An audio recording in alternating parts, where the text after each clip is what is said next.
Welcome back to Sleepy America.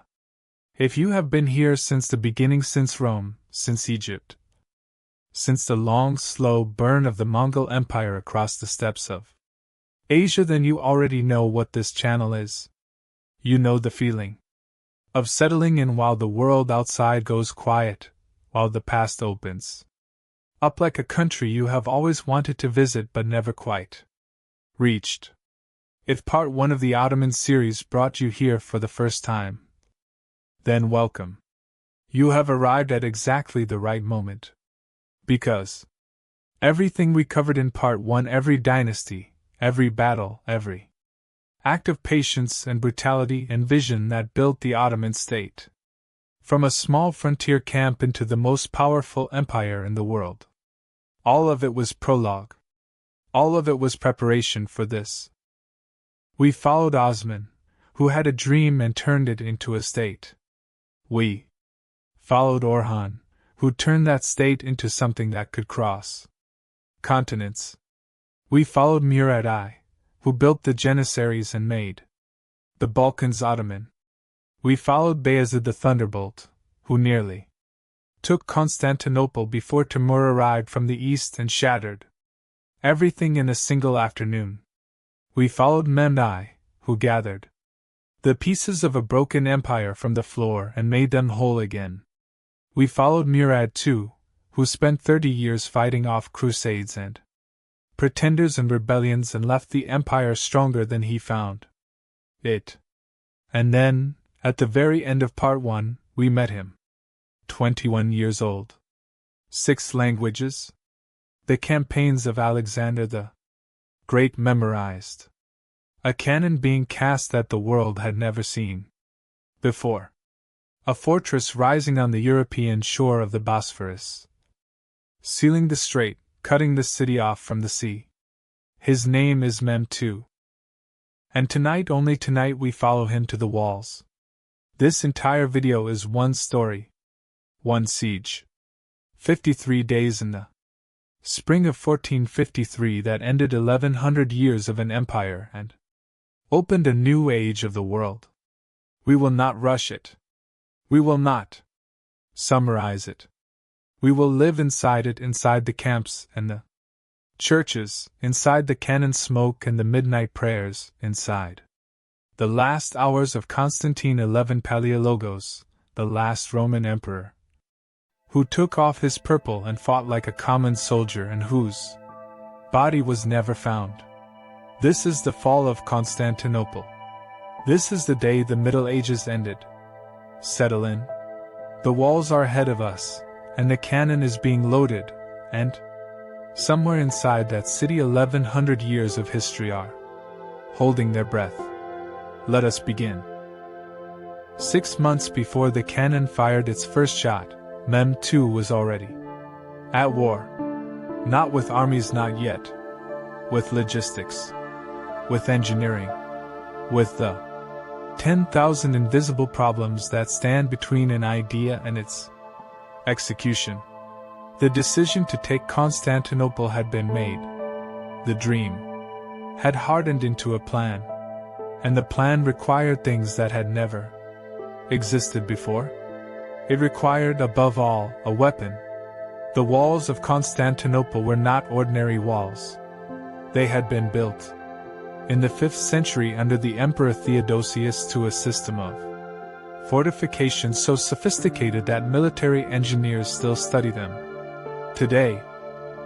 There were 3 lines of defense on the land side, a wide outer moat, flooded with water 60 feet across, a low outer wall behind it, and then the main inner wall, rising 40 feet high and 15 feet thick, studded with towers every 55 yards each. Tower projecting outwards so that defenders could fire along the face of the wall at attackers who had reached its base. 1100 years of warfare had tested those walls. Arab armies in the 7th and 8th centuries. Bulgarian Khans. Russian princes.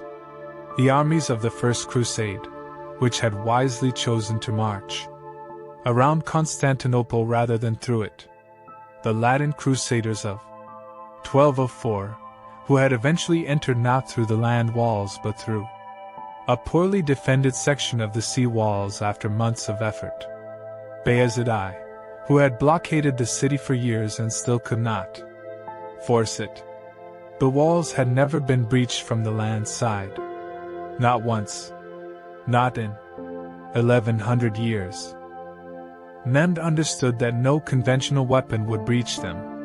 The siege engines of medieval warfare, the trebuchet, the ballista, the battering ram, had been designed in a world before gunpowder, and the walls had been designed to defeat them. What was needed was something new. Something that could hit harder than anything that had hit those walls before. He found it in a man named Orban. Orban was Hungarian, a master founder, a cannon maker of extraordinary skill, who had come to the Ottoman world looking for employment and patronage. He had, according to some sources, first approached Constantinople itself, offered his services to Constantine XI, offered to build the emperor a cannon that might deter the coming siege. Constantine had been interested. Constantine had been unable to pay. The Byzantine treasury, by 1452, was essentially empty. The empire had been dying by inches for 2 centuries, and there was nothing left to fund miracles. Orban went to Mehmed.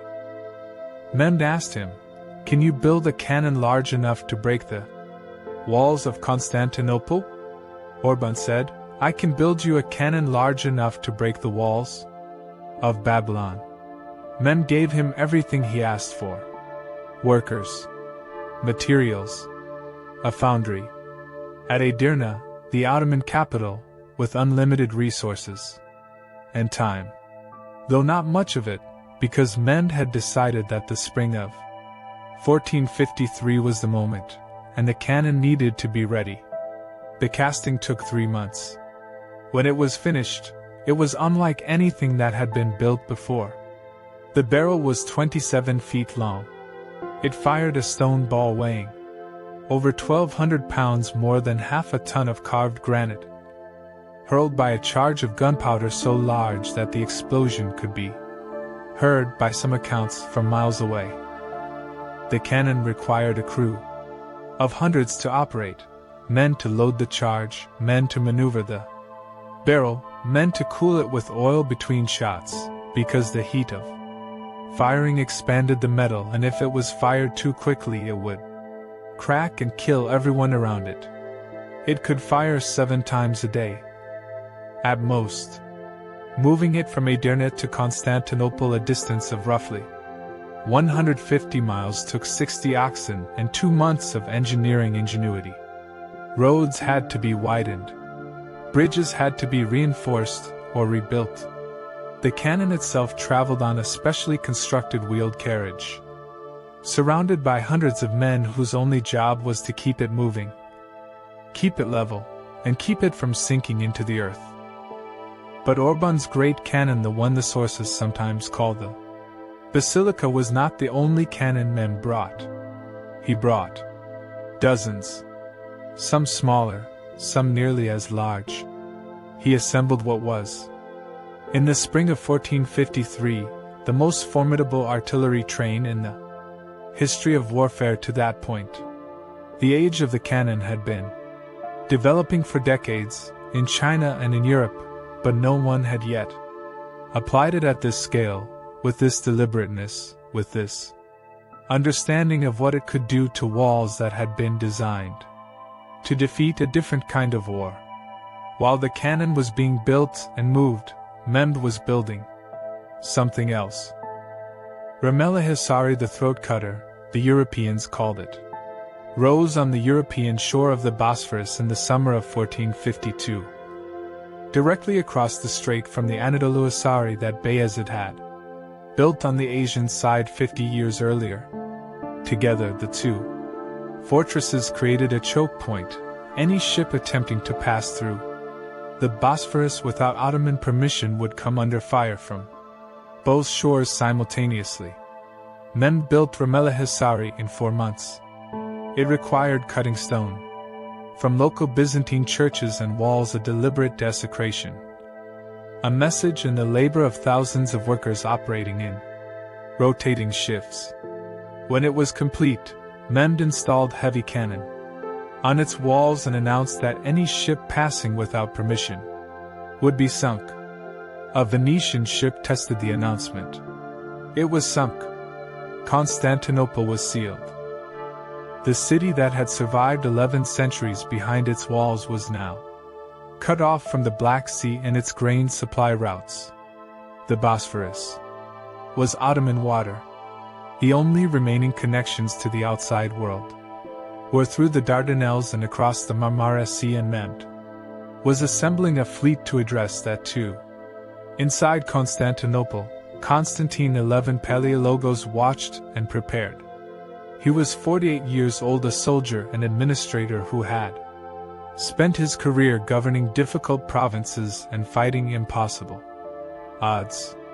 He was, by all accounts, a man of genuine courage and considerable intelligence, trapped in a situation that had no good outcome. His empire, at the end, consisted of Constantinople itself and 2 small territories in Greece. His treasury was empty.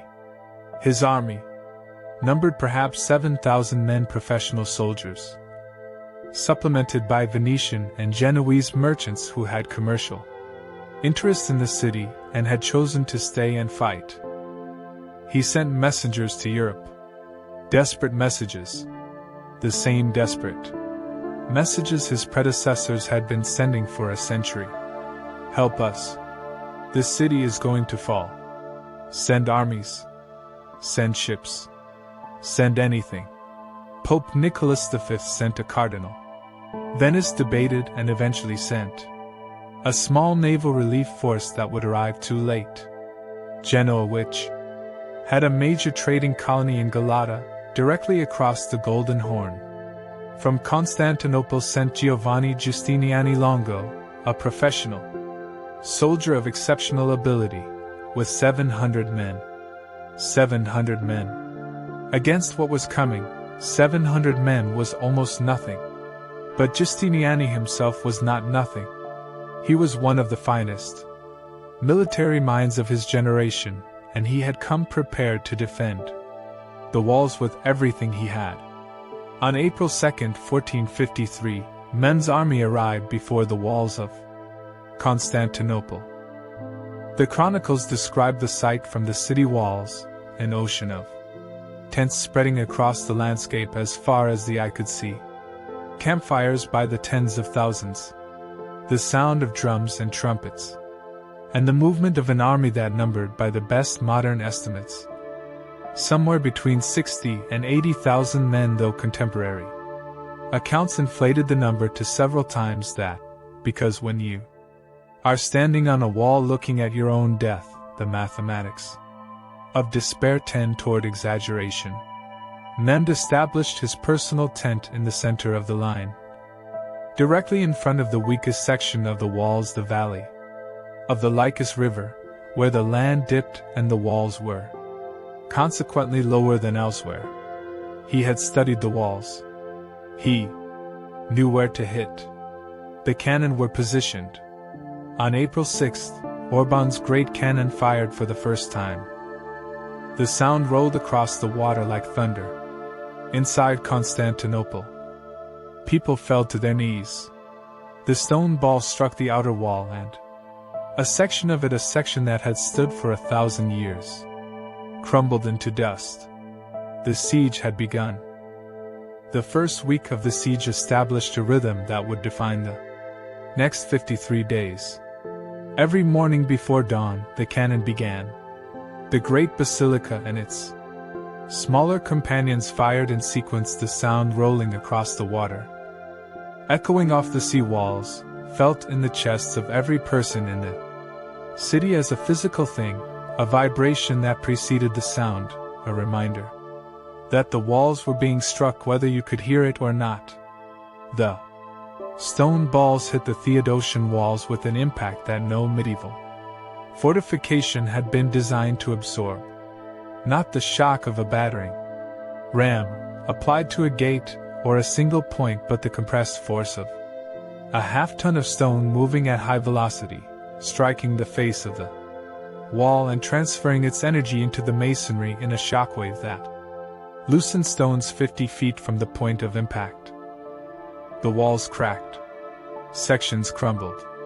By the end of each day, gaps had opened that the Byzantine defenders and their Genoese allies would spend the night frantically filling rubble, timber, barrels of earth, anything that could be stuffed into the breach before dawn, when the cannon would begin again.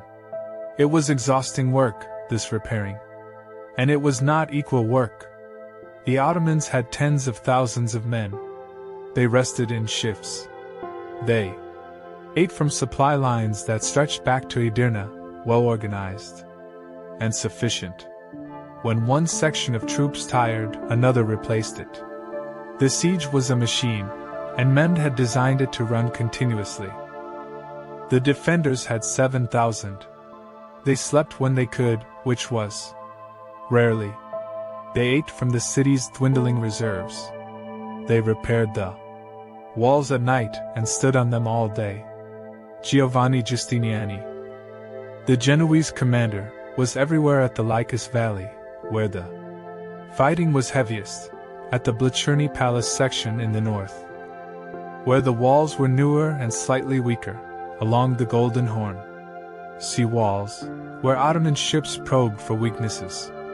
He seemed to need no sleep. His 700 Genoese soldiers, professional and disciplined, punched far above their numbers. But punching above your numbers is not a sustainable strategy when the numbers against you are infinite. Inside the city, the civilian population lived in a state of suspended dread. Constantinople at this point was a city of perhaps 50,000 people, a ghost of its former self, which had once housed 500,000. The great palaces stood largely empty. Entire quarters of the city had been abandoned over the previous century as the population declined and the economy shrank. The Hagia Sophia still held its services. The churches still rang their bells. But the sound of the cannon never stopped, not entirely, and at night the glow of the Ottoman campfires was visible from every wall. Constantine XI moved through his city with what the chroniclers describe as extraordinary composure. He visited the walls every day. He spoke to the soldiers, Greek, Venetian, Genoese, the handful of Catalans who had chosen to stay, the Cretan sailors who had decided that a ship in the harbor was safer than the open sea. He gave no speeches of false hope. He did not promise relief that was not coming. He simply appeared and looked and thanked and moved on to the next section. He was a man who had made his peace with the mathematics of his situation. He had asked for help. Help had not come in sufficient quantity. The army he had was the army he would have. The walls that stood were the walls that would stand or fall. He could not change any of this. What he could change was how he conducted himself within it. On the Ottoman side, the first week had produced a mixed picture. The cannon was working, the walls were cracking, the repairs were increasingly desperate, and the psychological effect on the defenders of hearing that sound every morning was measurable. But the walls were not yet breached in any way that allowed an assault. And Mehmed had discovered a problem he had not fully anticipated. The Theodosian walls were built on a principle of depth. Even when the outer wall crumbled, the inner wall stood. Even when a section of the inner wall was damaged, the towers on either side allowed defenders to pour fire into the breach from multiple angles, turning any gap into a killing ground. Taking a section of wall was not the same as taking the city. He needed the sea as well. The Golden Horn, the inlet that formed the northern boundary of the city's peninsula, was protected by a massive chain. The chain ran from a tower on the Constantinople shore across the width of the inlet to the Genoese colony of Galata on the other side, and it sat just below the waterline, designed to stop any ship from entering the harbor and attacking the sea walls from within. The chain had been deployed before in Constantinople's history, and it had worked before. It was working now. Mehmed's fleet, perhaps 120 ships, assembled from across the Ottoman domains, controlled the Bosphorus and the Marmara. But it could not get into the Golden Horn. The chain held, and the sea walls along the Golden Horn, protected from naval assault by the chain, were the most thinly defended sections of the entire perimeter. If the fleet could get in, the defenders would be forced to stretch their already impossible numbers even thinner. On April 20th, something happened that struck at Ottoman morale like a physical blow. 4 ships appeared in the Marmara, 3 Genoese vessels carrying supplies for the city, and 1 Byzantine ship carrying grain from Sicily. Mehmed's fleet moved to intercept them. What followed was a naval engagement in full view of both the city walls and the Ottoman army on shore. Tens of thousands of men watching from the land, 50,000 people watching from the walls. The 4 supply ships fought their way through. The Ottoman fleet, with its numerical superiority, could not stop them. The Christian vessels were larger, higher-sided, and their crews were experienced deep-water sailors. The Ottoman oarsmen, many of them inexperienced, struggled in the currents. The supply ships reached the chain, which was briefly lowered to let them in, and entered the Golden Horn safely. Mehmed, watching from horseback on the shore, was so furious that he rode his horse into the water. His fleet commander was beaten, literally publicly flogged in front of the army. It was not Mehmed's finest moment, and it accomplished nothing except demonstrating to his men that failure had consequences. But the loss of face was real, and Mehmed knew it.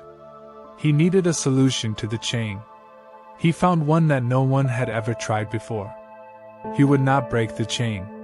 He would go around it. Between the Ottoman camp and the Golden Horn lay a ridge of land, part of Galata's outer territory, about a mile across at its widest. The ridge was not flat. It rose and fell, covered in vineyards and rough ground. Moving a fleet over it seemed, by any rational calculation, impossible. Mehmed made it possible. He ordered the construction of a greased wooden trackway across the ridge. Logs, smoothed and coated with animal fat and oil.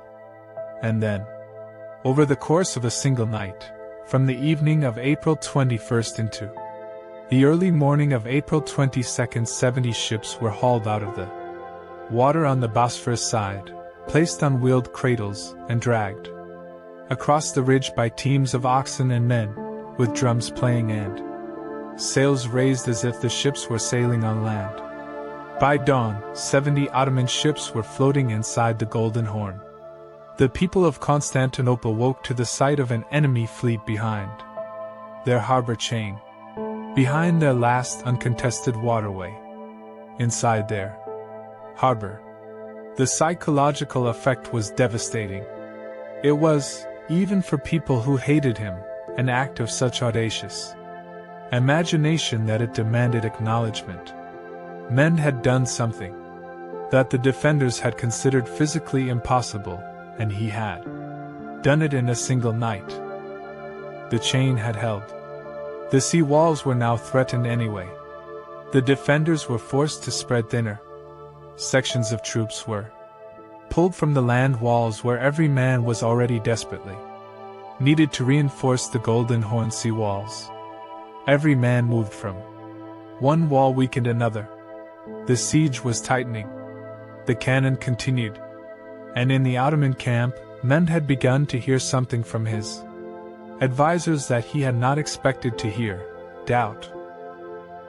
The doubt came from the Grand Vizier, Halil Pasha Kandarli, the most senior official in the Ottoman government, a man whose family had served the Ottoman state for generations, whose political experience went back to the reign of Murad II, came to Mehmed privately, in the third week of the siege, and told him what he believed. "This will not work," he said. "The walls are too strong. The defenders are too capable.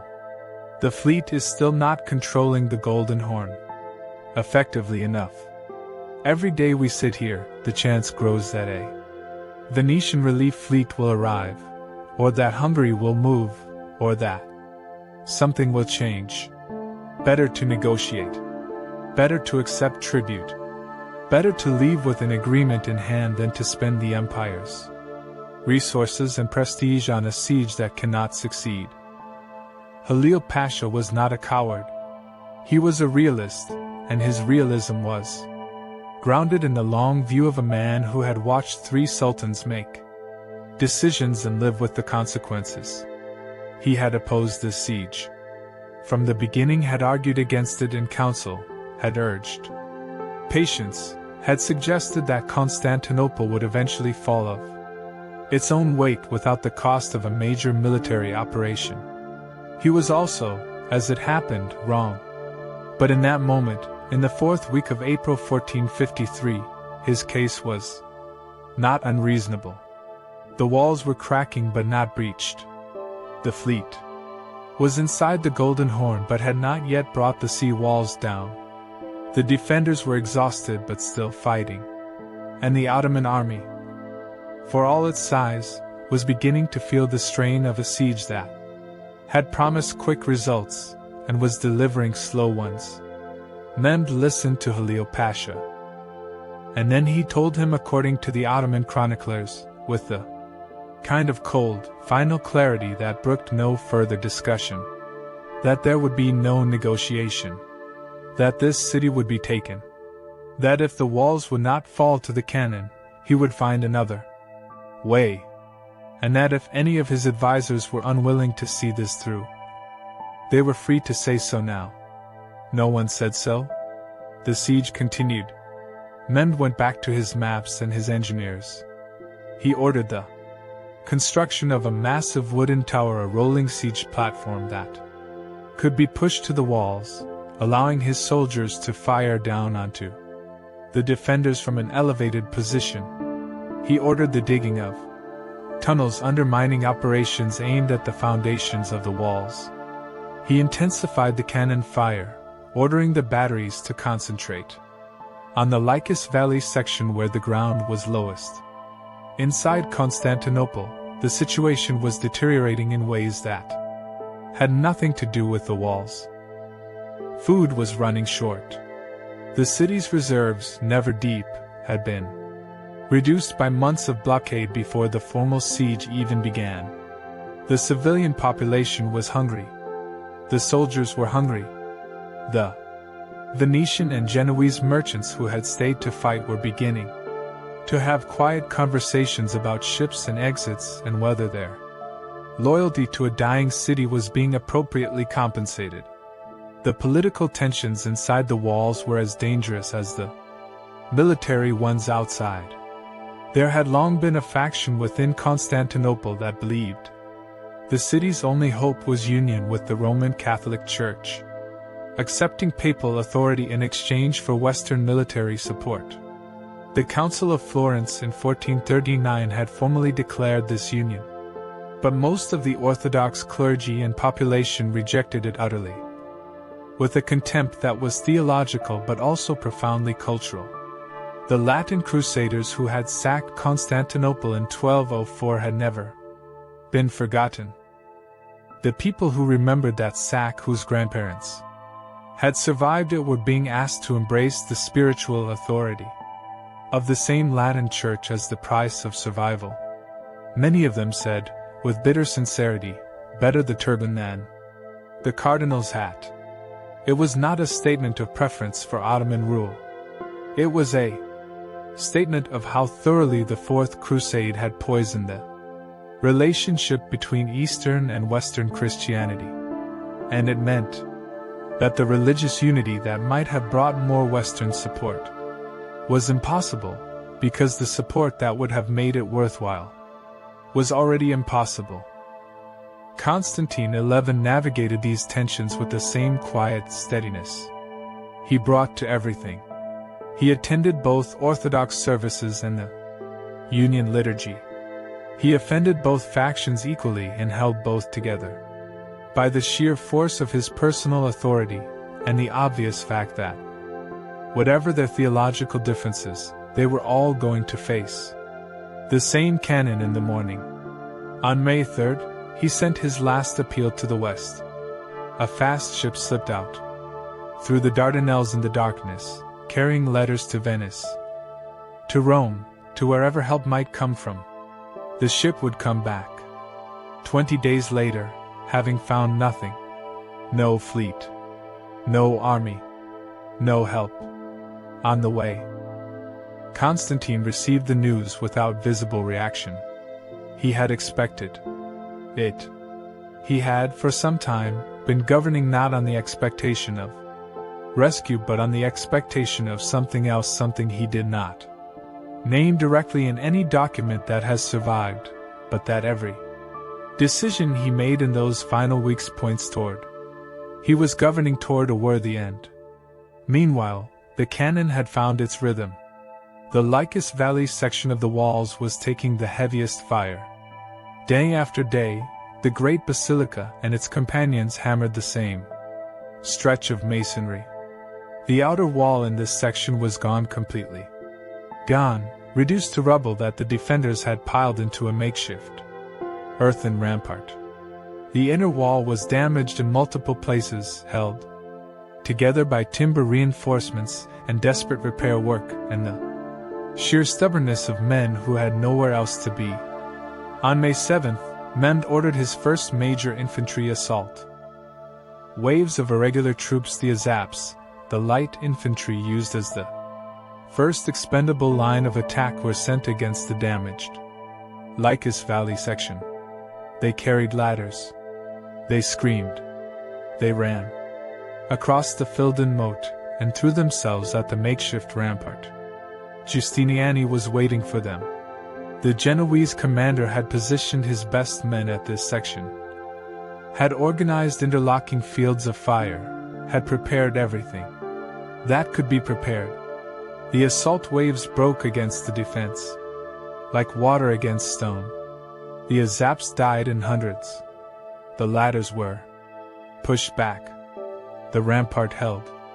Mehmed called off the assault before dawn. He walked back to his tent, dismissed his attendants, and sat alone. For a long time, the walls had held again. But the walls were not what they had been 2 weeks ago. And the defenders were not what they had been 2 weeks ago. And Mehmed had learned, from this failed assault, exactly where the weakness was, exactly how the defense was organized, exactly what would need to happen differently when the final assault came. He was patient. He had always been patient, underneath the urgency. He could wait a little longer. The tunnels failed. Mehmed had ordered his engineers to dig beneath the walls, a classic siege technique, ancient as warfare itself. You dig under the foundation. Prop the tunnel with wooden supports, pack the supports with combustible material, light it, and run. The supports burn, the tunnel collapses, and the section of wall above it drops into the hole. It worked against most medieval walls. It did not work against Constantinople. The Byzantine defenders had their own mining expert Scottish engineers, by some accounts, who had come with the Genoese contingent and who knew exactly how to listen for the sound of digging. They countermined, dug their own tunnels intersecting the Ottoman ones, broke through, flooded them, or fought the Ottoman miners underground in tunnels barely wide enough for one man to swing a weapon. Several Ottoman tunnel complexes were discovered and destroyed before they reached the walls. The ones that were not discovered collapsed in the soft ground beneath the moat. The wooden siege tower was also defeated. The defenders made a night sortie a desperate, dangerous raid out through a gate and set it on fire before it could be pushed into position. It burned for 2 days. May was running out. Mehmed had been before these walls for 6 weeks. His army had not broken. There was no sign of mutiny, no sign of the kind of low morale that causes armies to dissolve. But he could feel the weight of time. Every day the siege continued was another day for a Venetian relief fleet to appear. Another day for something unexpected to happen. Another day for his advisors to come to him again with their doubts. He called a council of war on May 25th. The council debated the options. Halil Pasha argued again for negotiation, for approaching Constantine XI with terms, a generous tribute, some formal acknowledgement of Ottoman suzerainty that would give Mehmed a political victory without the cost of continued fighting. Other voices argued for patience. The walls were weakening, the defenders were at the edge of their endurance. One more concentrated effort might break through. Zaganos Pasha, one of Mehmed's closest advisors, a man of Croatian origin who had risen through the Devshirme system and who was among the most aggressive of the Sultan's council, argued for a final all-out assault. Not another probing attack. Not another test of the defenses. A full commitment of every available man, every available weapon, everything in assault so overwhelming that the defenders, however brave, could not be everywhere at once. Mehmed made his decision. May 29th. 3 days away. The army was told to prepare. The cannon batteries were repositioned for maximum concentration on the Lycus Valley section. The fleet was given its orders for coordinated attacks on the sea walls. The Janissaries, who had not yet been committed to a major assault, who had been held in reserve, resting, waiting, were given their orders. The final assault would begin in the last hours of May 28th, in the darkness before dawn of May 29th, 1453. Inside Constantinople, something had been happening for days that the defenders understood but could not prevent. The lights in the Ottoman camp had changed. The pattern of movement had changed. Experienced soldiers, men who had spent their lives reading the behavior of armies, knew what it meant. Something was coming. Constantine XI called his own council. He received the reports from his commanders, the state of the walls, the state of the garrison, the state of the food supply, the state of the civilian population. He listened to everything. He asked questions. He thanked his advisors. And then he did something that has been recorded by the chroniclers, with a quality of reverence that cuts across religious and national lines. On the evening of May 28th, Constantine XI rode through his city. He rode through every quarter. He stopped at the walls and spoke to the soldiers on duty, not speeches, just words, man to man, the way a commander speaks to men he has stood alongside for weeks and knows by name. He stopped at the churches and spoke to the priests. He stopped at the civilian quarters and spoke to the people. And then he rode to the Hagia Sophia. He dismounted. He went inside. He confessed his sins to an Orthodox priest. He received the Eucharist.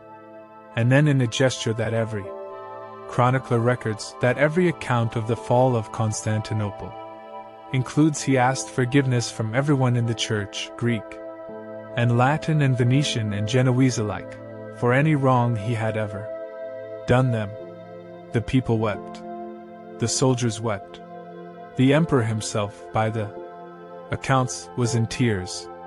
He came out of the Hagia Sophia, remounted his horse, and rode back to the walls. He did not sleep. In the Ottoman camp, the night of May 28th was also a night of ritual and preparation. Mehmed had ordered a day of rest and prayer before The assault his men had fasted and prayed, and now they prepared their weapons, checked their armor, sharpened their blades. The cannon crews loaded their charges. The Janissaries assembled in formation, their white caps visible in the firelight, their faces composed with the particular calm of men who have trained their entire lives for exactly this. Mehmed rode along his lines. He too spoke to his men, but his speech was recorded in more detail than Constantine's quiet circuit, because the Ottoman chroniclers were there, and because Mehmed was the victor and victor's speeches get written down. He reminded them of what this city meant, of the dream that had come from Osman himself, passed down through 6 generations of sultans, each of whom had looked at these walls and known that this was the unfinished work of the dynasty. He told them that the Prophet himself, in a hadith that the Ottoman world knew well, had praised the commander who would conquer Constantinople. He told them that the man who broke through first would have whatever he desired. He told them that when the city fell, 3 days of plunder would be theirs, the ancient right of conquest, the soldier's wage, the prize at the end of the hardest road. And then, in the darkness of May 28th turning into May 29th, 1453, the drums began. The assault began at 1:30 in the morning. Not with the Janissaries. Not with the best troops. The Ottoman military doctrine for a major assault followed a deliberate logic. Send the irregular infantry first, the Azaps and the Anatolian levies, the men who were expendable in the cold mathematics of siege warfare. They would exhaust the defenders, force them to spend ammunition and energy and the physical reserves that 53 days of siege had already nearly depleted. They would die in large numbers, and their dying would serve the army's purpose. This was not hidden from them. Every man in Mehmed's force understood the hierarchy. The Azaps went first because they were meant to go first. Behind them, in perfect discipline, the better troops waited. The first wave hit the walls in darkness, screaming, carrying ladders and grappling hooks, crossing the filled moat at multiple points. Simultaneously, the defenders were waiting. They had known something was coming, had spent the dark hours of May 28th preparing, and Giustiniani had positioned his men with the efficiency of a man who had run this defense for 7 weeks and knew every angle of it. The first wave broke. The ladders were pushed back. The grappling hooks were cut. The Azaps died in hundreds at the base of the wall and in the moat below it. The cannon could not fire during the assault. The risk of hitting their own men was too great, so the sound of the battle was different. Now, not the earth-shaking percussion of the great guns, but the smaller, sharper sounds of crossbow bolts and arquebus fire and the screaming of men in the darkness. The second wave came before the first had fully withdrawn.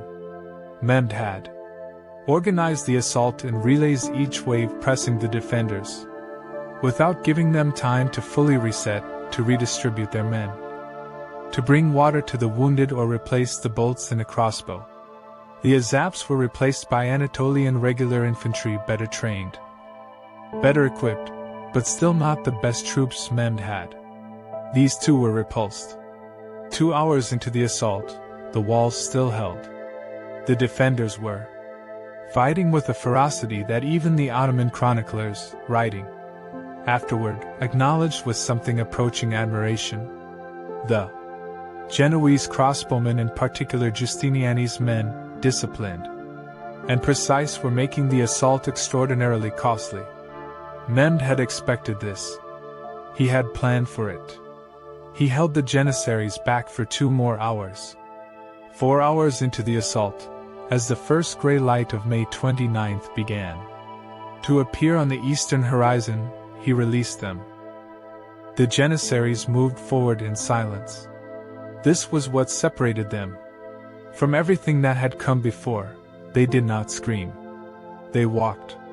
They moved in disciplined formation, their officers controlling the pace, their ranks maintaining their order even as they crossed the moat and approached the walls. The Ottoman military had understood, from their earliest days, that discipline, the ability of men to hold their formation under fire, to continue moving when every instinct says to stop, was worth more than numbers, worth more than ferocity, worth more than weapons. The Janissaries had been training since childhood for this. They hit the damaged section of the inner wall at the Lycus Valley with everything they had. Giustiniani was there to meet them, and for a time, for a stretch of minutes that the chroniclers describe with the breathless quality of men who understood they were recording something historic, the defense held even against the Janissaries. And then Giustiniani was hit.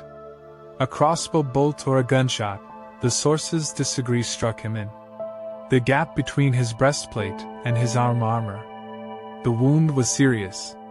He was bleeding badly and in serious pain. He turned to Constantine and asked for the key to the gate behind the inner wall, the gate that led back into the city, that would allow him to withdraw and have his wound treated. Constantine, by every account, pleaded with him to stay, begged him, in the terms that the moment deserved, to hold his position. The battle was at its most critical point.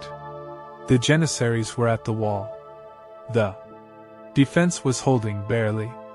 Giustiniani's presence, his voice, his visible leadership was part of what was holding it. Giustiniani could not stay.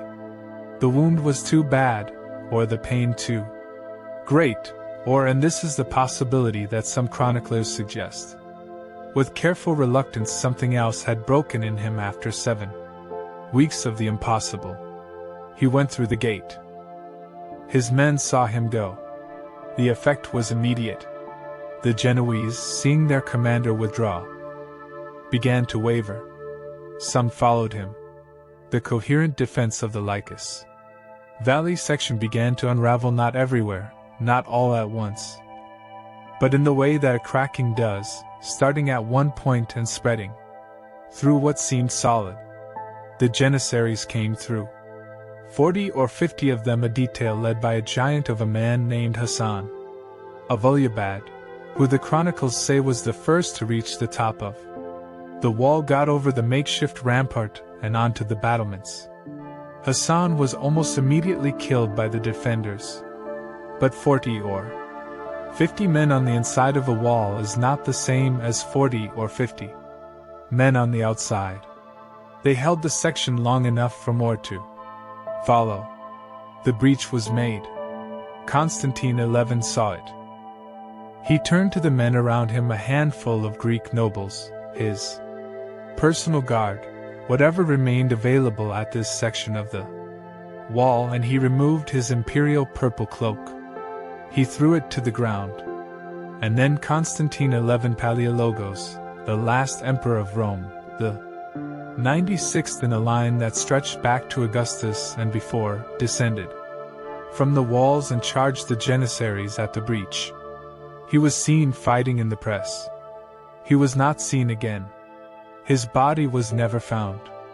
The Ottoman sources say he was killed in the fighting, that he died as a soldier, not as a captive, not in any ceremony or execution, just a man in armor who kept fighting until he could not. Some Byzantine sources say the same. There were later legends that he had turned to stone, that he would return when the city needed him, that an angel had hidden him in a cave beneath the city to wait. What is known is that he went into the breach. What is known is that he did not come out. By 7 in the morning of May 29, 1453, Ottoman soldiers were inside Constantinople. The city fell the way cities fall, not all at once, but in a cascade. The Janissaries at the Lycus Valley breach were followed by thousands. Other sections of the wall, seeing the breach, seeing the Ottoman flags going up, began to give way. The defenders who had fought for 7 weeks, who had repaired the walls every night and stood on them every day, who had done everything that men could do, found themselves outflanked, surrounded, cut off from each other. Some fought on isolated pockets of resistance in towers and churches, and palace buildings held out for hours after the walls had fallen. And the Ottoman soldiers had to take these one by one. Some defenders made it to the harbor and got on ships, Venetian galleys that cut their anchor chains and ran for the Dardanelles, carrying survivors to carry the news to the west. The news that an age had ended. Most did not escape. The 3 days of plunder that Mehmed had promised his men began immediately, in the way that plunder always begins, chaotically at first, then with a grim organization as the soldiers understood the scale of what was available. Constantinople had been a great city once. It was still a city of churches and palaces and merchant houses and private homes, and all of it was now open.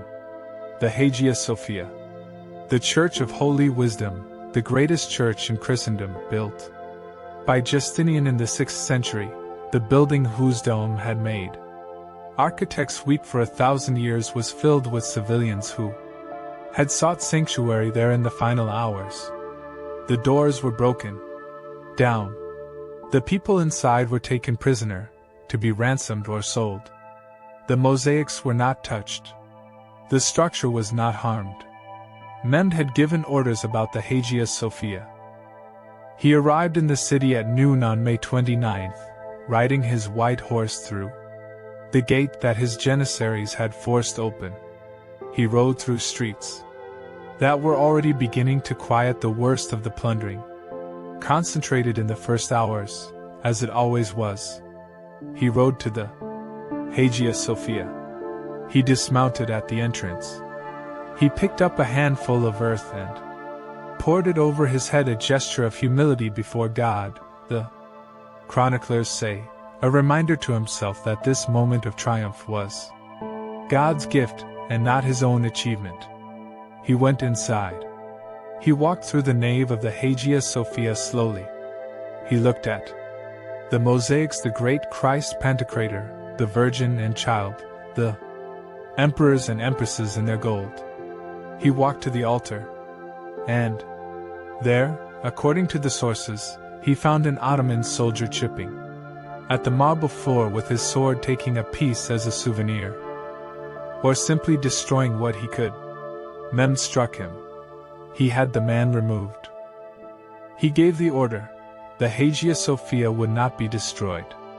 It would not be looted.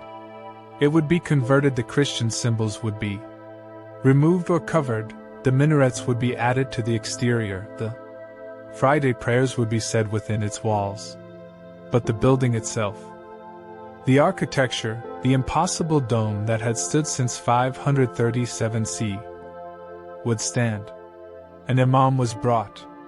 Mehmed prayed the first Islamic prayer ever said in the Hagia Sophia.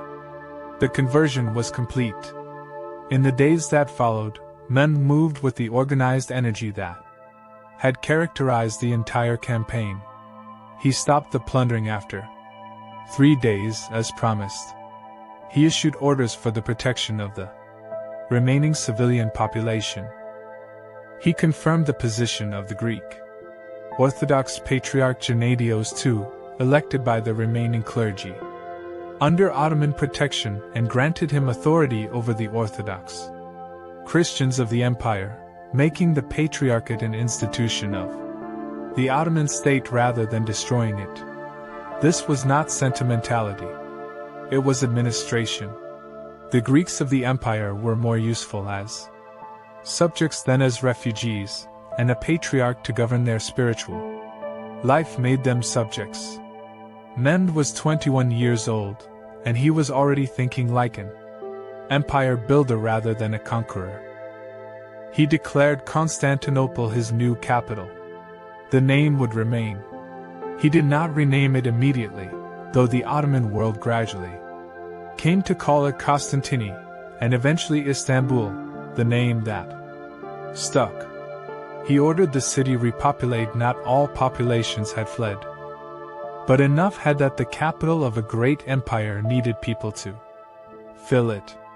He invited merchants and craftsmen and scholars from across the Ottoman world and beyond. He would spend decades rebuilding the city, making it, as his ancestor Osman had dreamed, the capital of the world. But in those first days, before the rebuilding, before the administration, before the long work of empire, he did one more thing. He walked through the ruins of the imperial palace, the Blachurni, the great palace complex where Byzantine emperors had lived and governed. For 1,000 years, was largely abandoned and falling into ruin. The Byzantines had stripped it themselves in their desperate final years, selling whatever could be sold to fund their defense. Mehmed walked through empty halls. He looked at fallen ceilings and cracked mosaics and the dust of a dynasty that had ended. A Turkish poet, one of the scholars who had traveled with the army, stood beside him. And Mehmed, 21 years old, master of the world's greatest city, heir to 6 generations of Ottoman ambition, quoted a line of Persian poetry into the empty palace. The spider weaves the curtains in the palace of the Caesars. The owl calls the watches in the towers of Afrasiab. It was a line about the impermanence of power, about the way that empires, however mighty, eventually become ruins for the next power to walk through and quote poetry in. He was 21 years old and he already understood this. Perhaps that is what made him great. Or perhaps it was something else, the particular intelligence of a man who could take a city and immediately begin thinking about what comes after the taking, who could win the most consequential military victory of his century and stand in the ruins quoting a poem about how nothing lasts. Constantinople had fallen. 1,000 years of Rome was over. The spider was already weaving, and Mehmed was already thinking about what came next.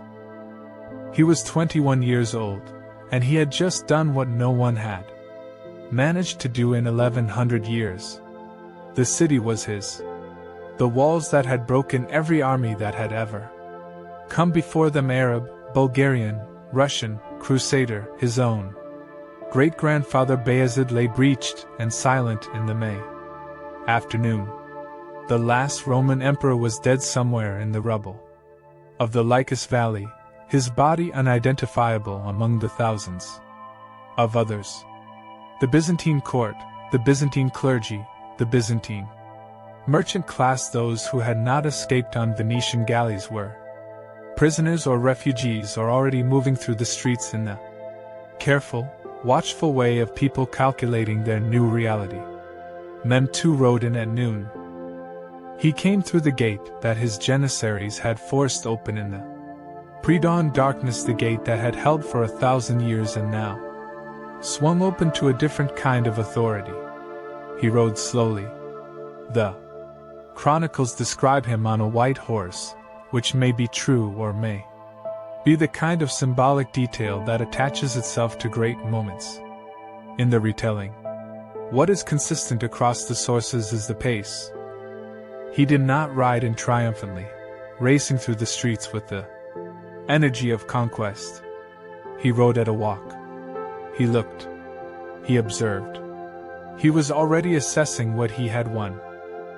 The city was not what it had been in its glory. A century of decline, of population loss and economic shrinkage, and the long, slow exsanguination of a state that had been dying since 1204, had left Constantinople a shadow of the metropolis it once was. Entire quarters were empty. Fields and orchards growing inside the walls where neighborhoods had once stood. The great palaces were stripped and decaying. The population that remained was perhaps 50,000, where 500,000 had once lived. But the bones of greatness were still there. The walls, those extraordinary walls, now breached but still standing across most of Their length spoke of engineering genius that the Ottomans could appreciate. The Hagia Sophia, its dome rising above everything, was physically intact. The harbor infrastructure, the cisterns beneath. The city that could store enough water to sustain a siege, the road network, the position itself, that extraordinary geographic position. At the hinge of 2 continents and 2 seas, all of it was intact. Mehmed rode to the Hagia Sophia. He dismounted at its entrance. Every chronicle that covers this moment records the same gesture. He reached down, took a handful of earth, and poured it over his head. It was a gesture of humility, the acknowledgement, in the physical language of his religious tradition, that this moment of triumph was God's gift and not his own achievement. That the man who stood at the door of the greatest church in Christendom was still a servant, still dust, still subject to the same impermanence as everything else. Then he went inside. The Hagia Sophia had been built by the Emperor Justinian in the 6th century, completed in 537 CE, in a construction effort so ambitious that Justinian, standing in the finished nave for the first time, is said to have looked up at the dome and declared, "Solomon, I have surpassed thee." The dome. That was the thing. That was what made the Hagia Sophia unlike anything else in the world. It was not the largest dome ever built. The Pantheon in Rome had a wider span, but it was the most technically daring, the most visually extraordinary, the dome that seemed to float above the nave without visible support, held up by light itself, by the ring of windows at its base that filled the interior with a luminosity that visitors had described for 1,000 years as supernatural. Mehmed walked through the nave slowly. The mosaics caught the afternoon light, the great Christ Pantocrator in the dome, the Virgin and Child in the apse, the imperial figures in their gold and purple. The church had been looted in the first hours of the conquest, the silver fittings, the portable icons, the liturgical vessels, but the mosaics were fixed to the walls and the dome and could not be carried away, and so they remained, watching. The Sultan walked beneath them. He found one of his soldiers chipping at the marble floor.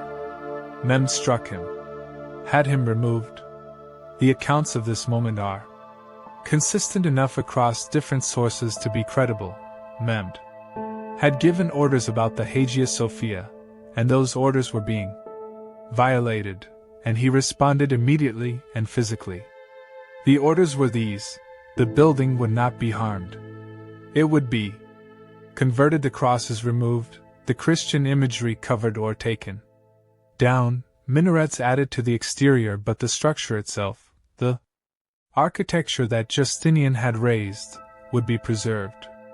It would become a mosque. The greatest church in Christendom would become the greatest mosque in the Ottoman world. But it would stand. An imam was brought. Men prayed. The first Islamic prayer ever said inside the Hagia Sophia rose into that impossible dome and filled the space where Christian liturgy had sounded for 900 years. Outside, the 3 days of plunder that Mehmed had promised his men continued. This was the ancient compact of siege warfare. The soldiers fought for the promise of what lay on the other side of the walls, and a commander who denied them that promise after they had earned it would face mutiny. Mehmed had promised 3 days, and 3 days were given. The city was searched systematically: private homes, churches, monasteries, merchant warehouses, the cellars of the great families. What could be carried was carried. What could not be carried was sometimes destroyed. On the 4th day, Mehmed called a halt. He issued orders for the protection of the remaining population. He organized the administration of the city. He made appointments: governors, administrators, judges, market overseers. He assessed the physical state of the walls and ordered repairs to begin. And he made one decision that surprised everyone, that no conquering force in the history of the region had made before him. He kept the Greek Orthodox Church, not as a tolerated remnant, as an institution of the state. The Patriarch of Constantinople, the spiritual head of Eastern Orthodox Christianity, had fled before the siege.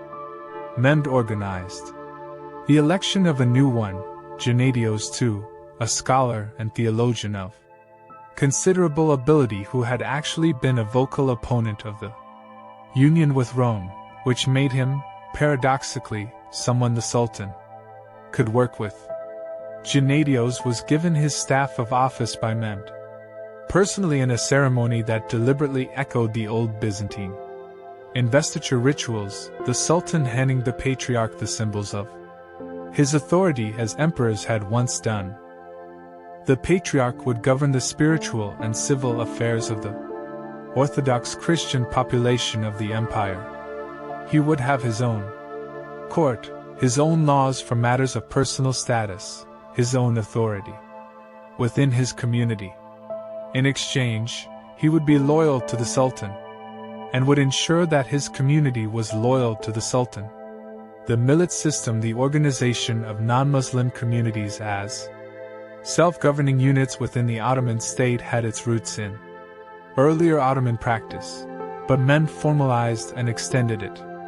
Jews, Armenians, Greeks, each community with its own religious leadership, its own laws for internal matters, its own language and culture, existing within the Ottoman framework as distinct but protected entities. It was not tolerance in the modern sense. There were real hierarchies, real disabilities that non-Muslims faced, additional taxes, restrictions on certain professions and displays of religion. But it was a system of management that allowed enormous diversity to coexist within a single state, and it worked, for centuries, better than most of the alternatives available in the 15th century world. Mehmed was building an empire, not just a conquest. And the empire he was building had a capital now: Constantinople. Constantinian Ottoman usage, a name that would gradually shift to Istanbul, was his. He would spend the rest of his life making it worthy of what it was. The news reached Europe in waves.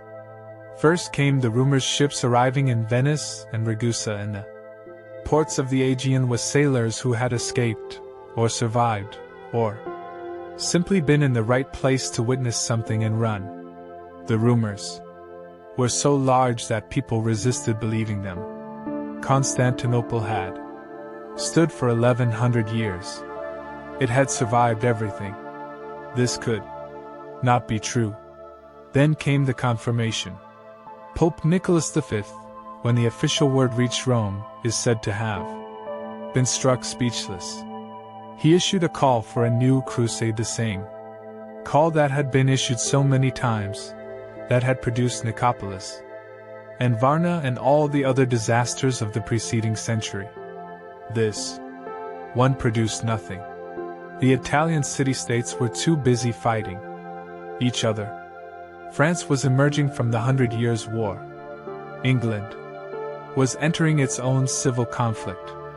The Holy Roman Empire was fragmented.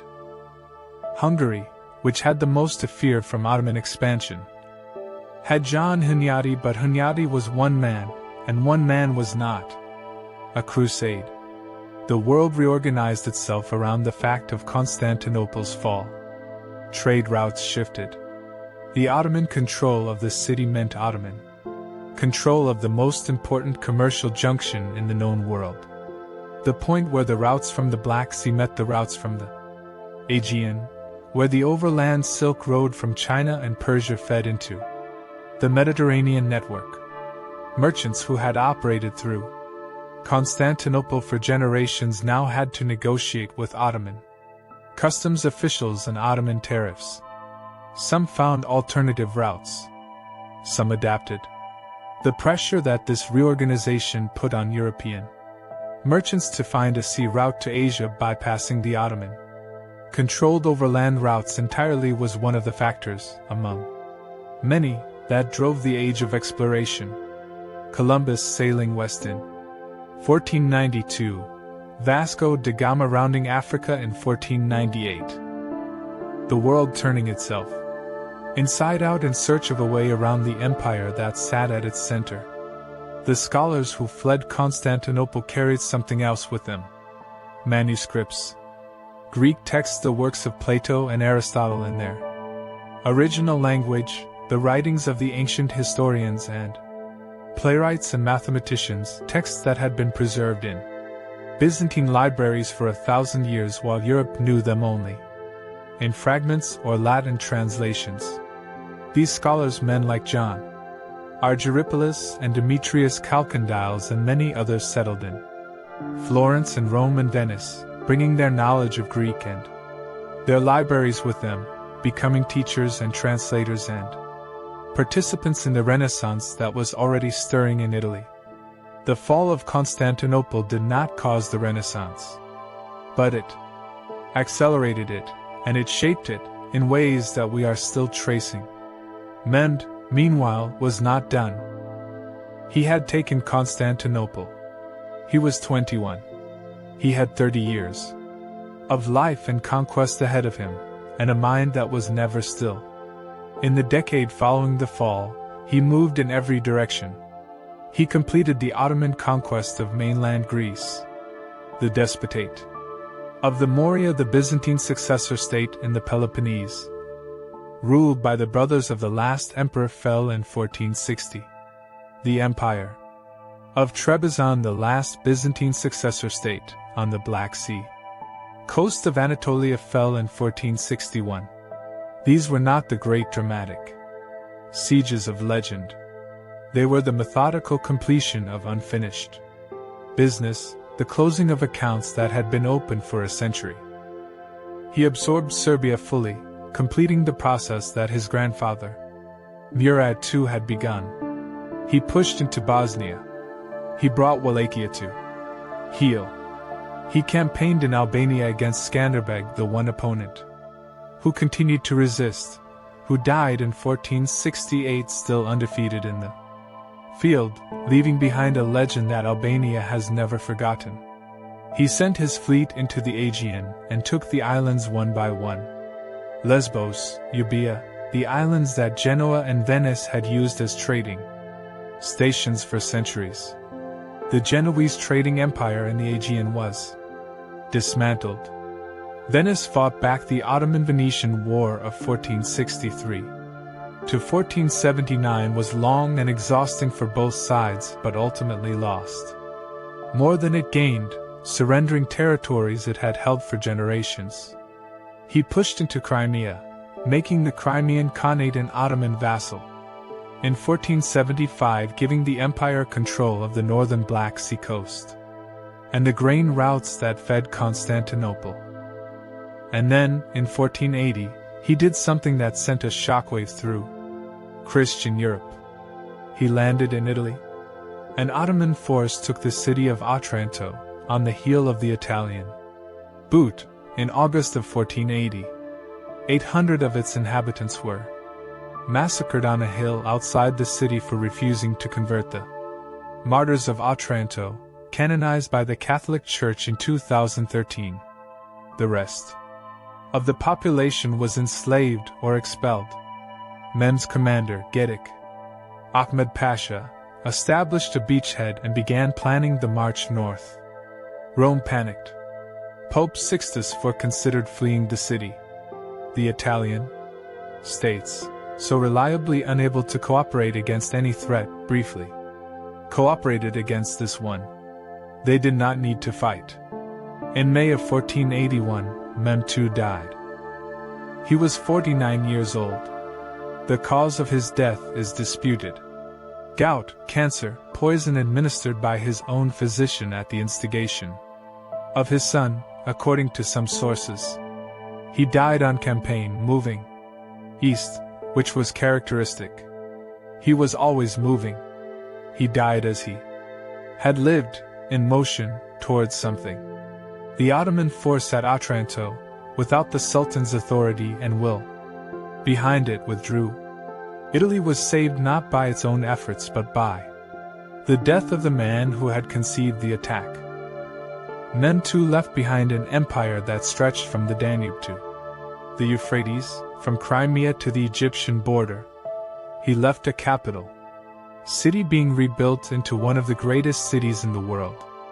He left a legal code, the Canoname, that organized the administration of the empire on rational principles rather than purely religious ones. One of the first systematic legal codes in the Islamic world. He left a palace, the top copy, built on the first hill of Constantinople, looking out over the Bosphorus and the Golden Horn and the Sea of Marmara, that would serve as the center of Ottoman power for the next 4 centuries. He left, in short, everything that Suleiman the Magnificent would later be celebrated for standing on top of, because between Mehmed and Suleiman stood one more man. A man who was less famous than either of them in Western popular history. A man who ruled for only 8 years. A man who in those 8 years transformed the Ottoman Empire more profoundly than almost any ruler before or after him, who took it from a great regional power and made it something genuinely different, the guardian of the Islamic world. The holder of the Caliphate, the empire that controlled Mecca and Medina and Jerusalem and Cairo and the trade routes of 3 continents. His name was Selim. They called him Yavuz, the Grim. He was not supposed to be Sultan. Mehmed II had left behind 2 sons, Bayezid and Sem. When Mehmed died in 1481, the 2 brothers had raced for the throne in the way that Ottoman princes always race for the throne, not with ceremony, not with legal process, but with horses and loyal governors and the cold mathematics of who could reach the capital first and secure the Janissary's allegiance before the other arrived. Bayezid won. Sem lost. Sem fled first to the Mamluks of Egypt, then to the Knights Hospitaller in Rhodes, then into the custody of the Pope, where he spent the rest of his life as a very comfortable political prisoner, a card that the Christian powers of Europe held against the Ottomans for nearly 15 years. As long as Sem lived, any European power that wanted to destabilize the Ottoman state had a legitimate claimant they could deploy. It was the same game Byzantium had played with Ottoman pretenders a century earlier, and it worked just as imperfectly. Sem died in 1495, and the leverage died with him. Bayezid II ruled for 31 years from 1481 to 1512, and he was, in almost every way, the opposite of his father. Where Mehmed had been aggressive and restless and intellectually voracious, Bayezid was cautious and pious and inclined toward consolidation rather than expansion. He was not weak. He fought wars with Venice and with the Mamluks and with the Safavid Persians who were rising in the east. But he was not a conqueror in the mold of his father, and the empire under his rule grew slowly, if at all. He was also a mystic, a man of genuine personal piety who found more comfort in prayer and Sufi meditation than in campaign tents. He patronized poetry and scholarship. He built mosques of extraordinary beauty. He was, in the tradition of Murad II before him, a ruler who would have been happier as a scholar than as a sultan, and who spent his reign managing an empire that his father had made extraordinary, and that he was determined not to break. He had 3 sons, Ahmed, Korkut, and Selim. Ahmed was the eldest and the expected heir, capable, experienced, governing the province of Amasia with competence. Korkut was the scholar, the poet, a man of genuine intellectual gifts who would have been perfectly happy to spend his life in a library. And Selim was different from both of them, different from his father, different from almost anyone who had sat on the Ottoman throne. Selim I was born around 1470. He governed the province of Trabzon on the Black Sea coast, a frontier posting, far from the center of power, a place that bred hardness. He was a soldier by nature and, by inclination, a man of ferocious physical energy and ferocious intellectual clarity, who read voraciously and wrote poetry of genuine quality, and also had a temper that made everyone around him permanently nervous. He executed people, not reluctantly, not after long deliberation, swiftly, when he judged it necessary, sometimes before the necessity was entirely clear to the people being executed. He went through grand viziers at a rate that became a dark joke in the Ottoman court, serving as Selim's Grand Vizier was considered one of the most dangerous occupations in the empire. He had 7 of them in 8 years, and not all of them died of natural causes. He was also, when the moment demanded it, a military genius. But before he could demonstrate that genius, he had to deal with his father and his brothers. In 1511, a major Shia rebellion broke out in Anatolia, the Sakalu revolt, driven by the religious propaganda of the Safavid Empire in Persia, whose Shah Ismail I had been systematically spreading Shia Islam into the Turkic populations of eastern Anatolia for years. The revolt was suppressed, but its suppression revealed something important. The Safavids were an existential threat. Not militarily, not yet. But ideologically. They were pulling at the religious loyalties of Ottoman subjects, offering an alternative identity, an alternative Islam, to a population that the Ottoman state needed to hold.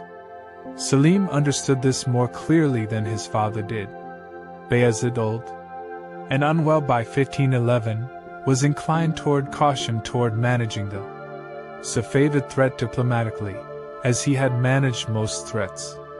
Selim wanted to destroy it. He marched his army from Trabzon toward the capital in 1511.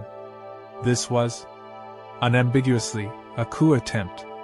Bayezid's response was confused. He defeated Selim militarily, forced him back to Trabzon, but did not pursue him or have him executed. Perhaps he could not bring himself to execute his own son.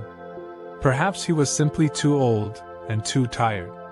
Whatever the reason, the reprieve was temporary. Selim tried again in 1512. This time, the Janissaries were with him. The Janissaries had watched Bayezid's long cautious reign with the impatience of soldiers who want to be used. They had seen the empire stagnate, relatively speaking, after the extraordinary expansion of Mehmed II.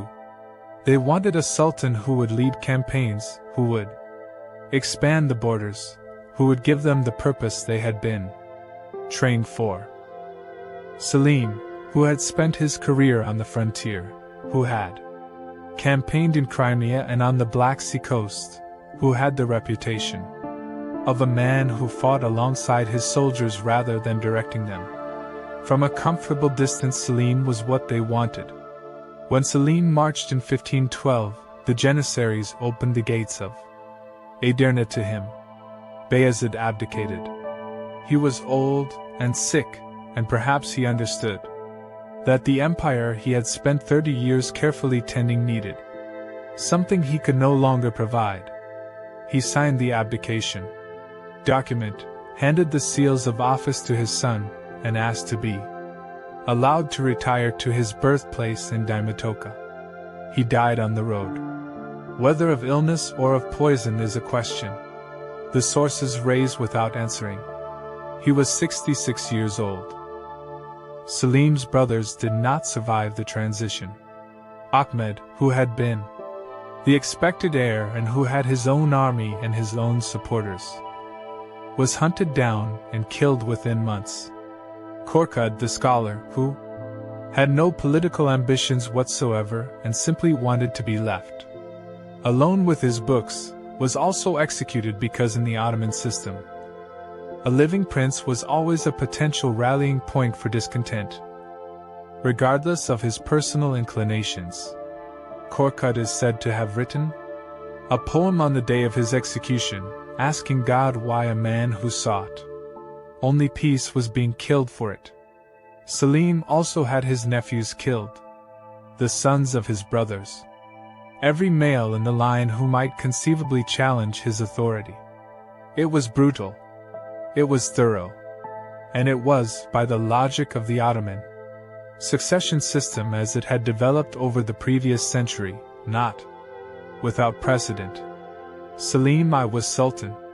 He had been on the throne for less than a month when he began planning his first campaign. East. Always east first. Because the Safavids were there, and the Safavids were the most dangerous thing in Selim's world, and Selim was not a man who let dangerous things remain unaddressed. Shah Ismail I of the Safavid Empire was one of the most remarkable figures of the 16th century, and one of the least known in Western popular history. He had founded the Safavid dynasty in Persia in 1501, at the age of 14, an extraordinary beginning for an extraordinary reign. He had declared Twelver Shia Islam the state religion of Persia, converting a largely Sunni population by a combination of genuine religious conviction and fairly coercive measures. He had built an empire from Persia into Iraq and Azerbaijan and parts of Central Asia with a speed that rivaled the early Ottoman expansion. And he had cultivated, with great deliberateness, a following among the Turkic tribes of Anatolia. The Kizilbash, the Redheads, named for their distinctive red turbans, who revered him not merely as a political leader but as a divine figure, a descendant of the Prophet, a living saint. This was the ideological threat that the Sakalu revolt had demonstrated. Thousands of Ottoman subjects in Anatolia were more loyal to a Persian Shah than to their own Sultan. This was intolerable to Selim, not merely politically, but personally, theologically. In the deepest sense of what he believed an empire should be. He spent the first year of his reign preparing the campaign with the methodical thoroughness that characterized everything he did. He also, in a move that historians have debated ever since, ordered the execution of somewhere between 40,000 and 70,000 Anatolian Shia Muslims before the campaign began. The numbers are disputed. The event is not.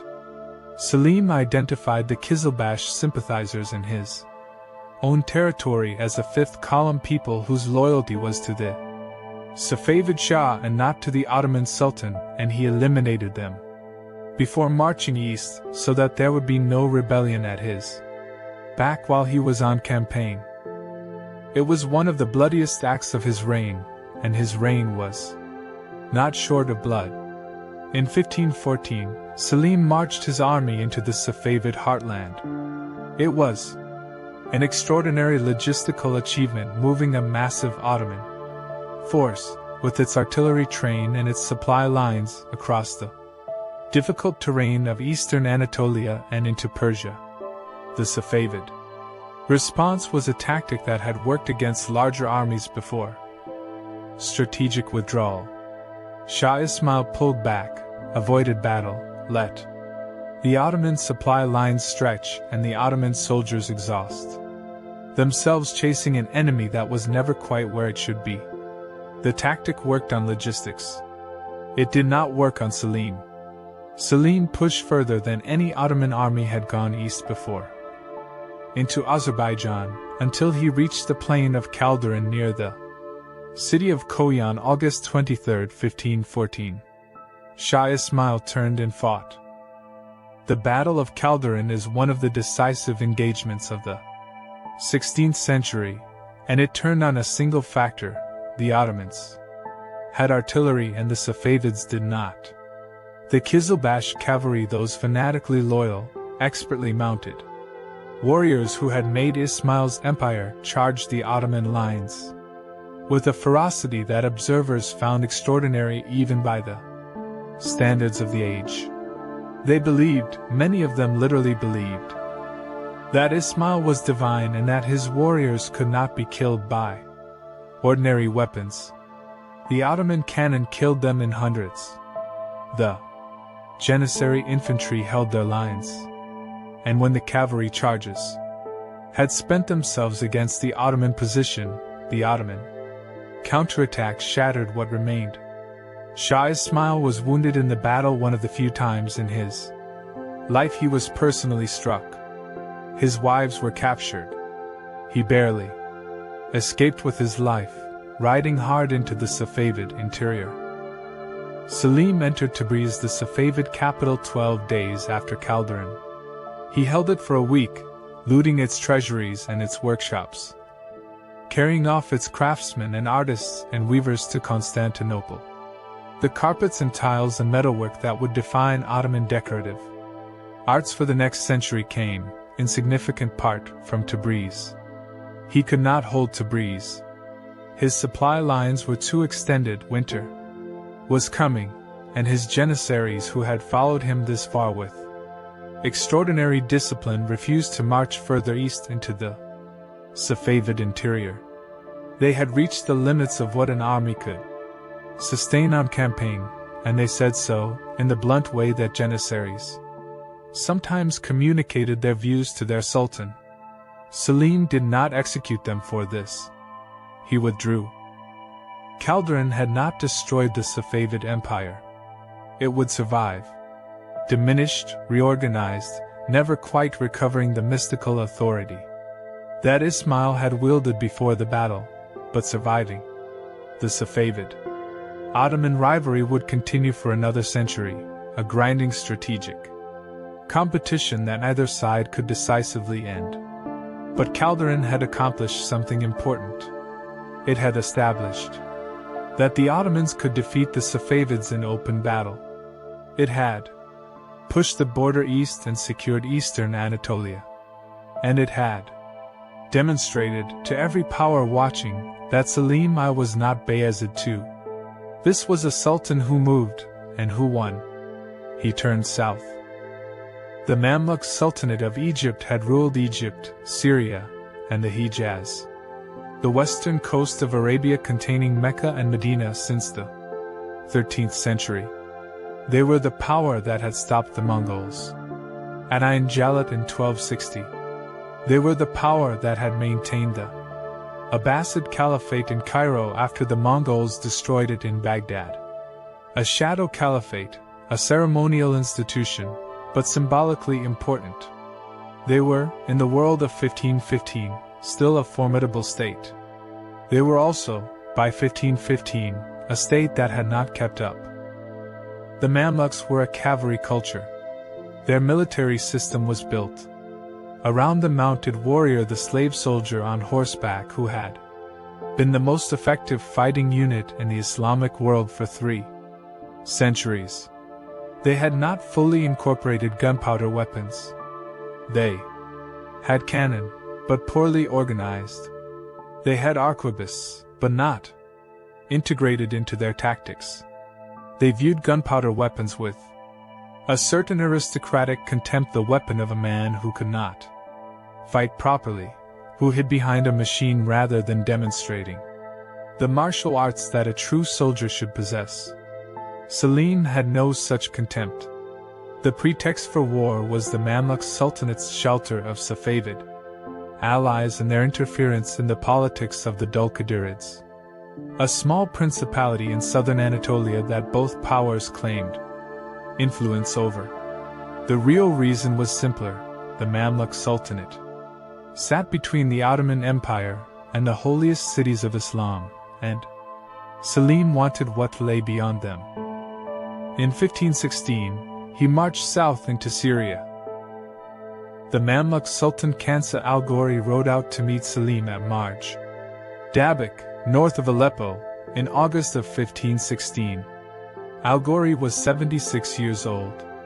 He had ruled Egypt for 15 years and had spent most of them dealing with the financial and political difficulties of a state whose revenues were being squeezed by the Portuguese rounding of Africa, the new sea route that was diverting the spice trade away from the overland routes that Egypt had taxed for centuries.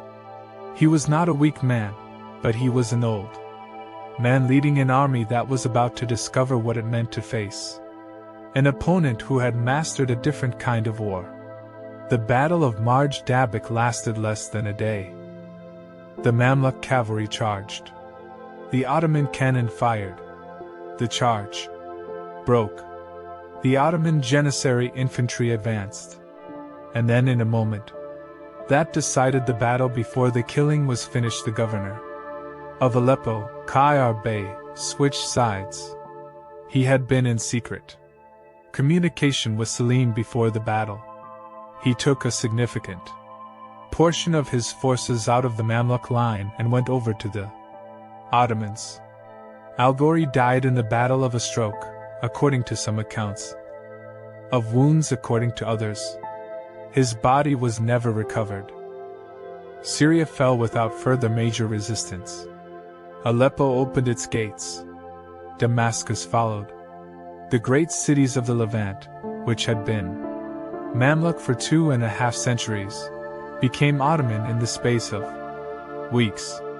Selim moved through them with the administrative speed that had characterized his entire campaign, appointing governors, organizing tax collection, integrating the new territories into the Ottoman system. Before the dust of conquest had settled, he reached Jerusalem in January of 1517. He entered it without a fight. The city surrendered.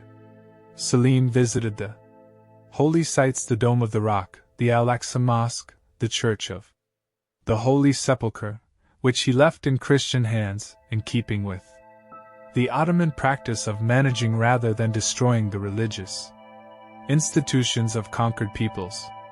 He ordered repairs to the Dome of the Rock. He presented himself, in the city that was holy to 3 religions, as a protector rather than a conqueror. Then he marched to Egypt. The new Mamluk Sultan Tumen Bey, hastily elected after Al-Ghori's death, tried to organize a defense. He was a capable soldier in the Mamluk tradition, and he understood that his only chance was to use the terrain of the Egyptian delta to neutralize Ottoman artillery, to fight in the narrow streets and canals where cannon could not deploy effectively and where Mamluk cavalry might have room to maneuver.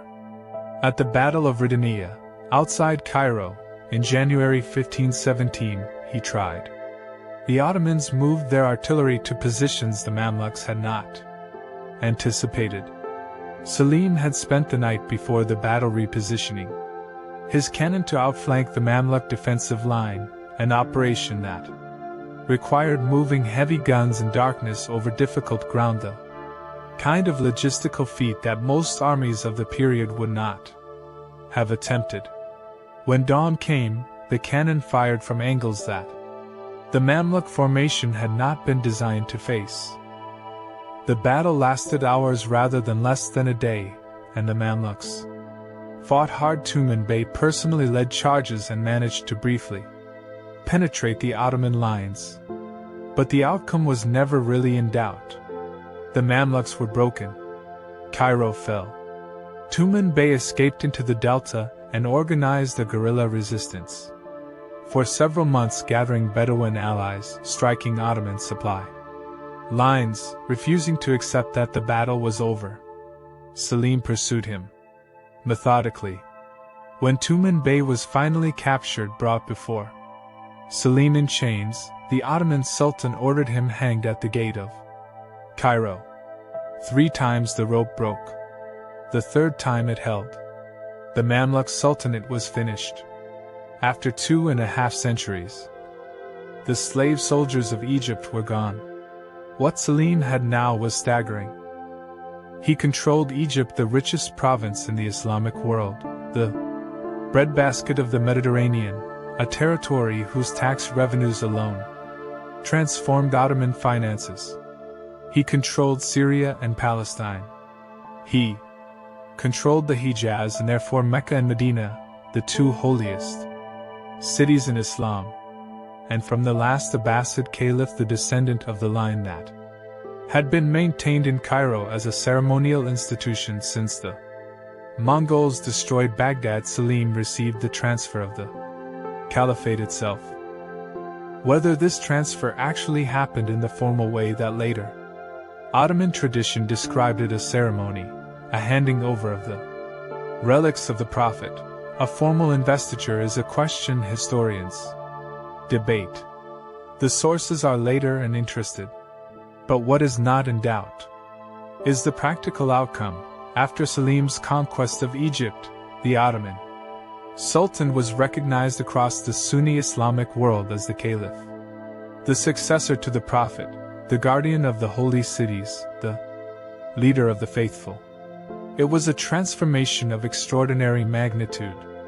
The Ottoman Empire had been a powerful state, a military empire, an inheritor of Byzantine and Seljuk traditions. Now it was something more, the center of Sunni Islam, the protector of the faith, the empire that held the keys to Mecca and Medina, that organized the Hajj pilgrimage, that was responsible for the spiritual welfare of every Sunni Muslim on earth. This identity the Ottoman Empire as Islamic Caliphate would define the empire for the rest of its existence. It would be the source of its legitimacy, its prestige, its claim on the loyalties of Muslims, from Morocco to Indonesia. And it would eventually, in 1924, be the last thing to go, the caliphate abolished by Mustafa Kemal Ataturk, as one of the final acts of dismantling the old empire and building the new Turkish Republic. But that was 4 centuries away. In 1517, Selim I stood in Cairo as the most powerful man in the world. He ruled from the Danube to the Nile, from Crimea to the Red Sea. He controlled the trade routes of 3 continents. He held the spiritual authority of the largest religion on earth. He had done all of this in 8 years. 8 years. He was preparing new campaigns against Persia again, against the Portuguese in the Indian Ocean who were threatening the Red Sea trade routes, against the Knights of Rhodes who sat in their island fortress, controlling the Aegean when he fell Elan campaign in 1520. He died in September of that year. He was perhaps 50 years old. 8 years on the throne. The scope of what he had achieved in 8 years is almost impossible to fully absorb. He had doubled the size of the empire. He had tripled its revenues. He had made it the center of the Islamic world. He had defeated the 2 most formidable powers in his neighborhood, the Safavids and the Mamluks, in consecutive campaigns. He had reshaped the political geography of the Middle East in ways that are still visible today. And he had left his sons something extraordinary. Not just territory, not just wealth, not just the caliphate. He had left his son the platform, the foundation, the launching pad, from which the greatest reign in Ottoman history would be built. His son's name was Suleiman. In the West, they would call him the Magnificent. In the Ottoman world, they would call him something else. Kanuni, the lawgiver. And the age he was about to inaugurate, the age of Ottoman power at its absolute peak, the age of Belgrade and Rhodes and Mohacs and the gates of Vienna, of Roxolana and the harem and the golden dome of the Suleimani Mosque rising above Constantinople. That age was about to begin. He inherited the world. That is not a metaphor. When Suleiman I took the Ottoman throne in September of 1520, at 26 years of age, he inherited an empire that his father Selim had transformed in 8 extraordinary years into the dominant power on earth. The treasury was full overflowing, by Ottoman standards, with the revenues of Egypt and Syria and the Hijaz added to what Anatolia and the Balkans already produced. The army was the finest in the world, Janissaries hardened by Selim's campaigns, Sipahi cavalry reorganized and resupplied, and artillery train that had proved itself against both the Safavids and the Mamluks. The empire stretched from the Danube to the Nile, from Crimea to the Persian border. And Suleiman calm, deliberate, educated to a degree that would have been remarkable in any ruler of any era looked at what he had inherited and began, immediately, to make it larger. He was not what people expected. The European ambassadors who sent back their first reports of the new Sultan described a young man of quiet manner and grave intelligence. Nothing like the ferocious Selim, nothing like the restless consuming energy of Mehmed the Conqueror. He was tall and thin, with a long face and dark eyes that observers consistently described as penetrating. He spoke slowly and thought before he spoke. He listened more than he talked. In the culture of the Ottoman court, where display and ceremony and the performance of power were carefully calibrated arts, Suleiman performed them with a precision that suggested complete control of everything, including himself. He had been educated for this. Unlike many Ottoman princes, who were sent to provincial governorships and left to develop whatever qualities the frontier could provide, Suleiman had been educated with unusual deliberateness: languages, history, mathematics, theology, poetry. He wrote poetry himself, under the pen name Mehmed the Beloved, and his poems, which survive in considerable number, are not the ceremonial productions of a ruler who commissioned verses for political occasions. They are genuine, emotionally searching, sometimes surprisingly vulnerable in their exploration of love and loss and the nature of power. He was also, from the first days of his reign, a man who understood that an empire is not just an army. It is a legal system. It is a bureaucracy. It is a set of institutions and codes and practices that allow millions of people to live under a single authority without that authority having to personally adjudicate every dispute. Selim had conquered. Suleiman would govern. The canon named the legal code that gave Suleiman his Ottoman title of Kanuni. The lawgiver was the systematic organization of Ottoman law into a coherent, written, accessible framework. It addressed criminal law, land tenure, taxation, the rights and obligations of different classes of subjects, the organization of the military and the administration.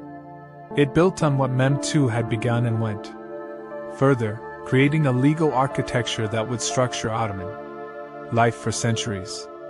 But first, before the law, before the administration, before the long work of governance, there was Belgrade. Belgrade sat at the confluence of the Sava and Danube rivers, the gateway between the Ottoman Balkans and the Hungarian plain. It was the key to Central Europe, the fortress that, if taken, opened everything north of it to Ottoman expansion. Mehmed II had tried to take it in 1456 and failed, repulsed by a Hungarian relief force led by John Hunyadi in one of the few genuine Ottoman military defeats of that era. The failure had stuck in Ottoman memory for 60 years. Suleiman took it in 1521. In his first campaign, in his first year on the throne, the young Sultan took the fortress that had defeated his great-grandfather. He besieged it methodically, brought his artillery to bear on its walls with the same systematic approach that had worked at Constantinople, and accepted its surrender in August of 1521. The Hungarian garrison that had held it was allowed to leave. The city became Ottoman. The road to Hungary was open. But Suleiman did not march north immediately. He turned his attention to something that had been irritating the Ottoman Empire for decades, sitting in the middle of the Aegean like a thorn in an otherwise smooth hand: roads.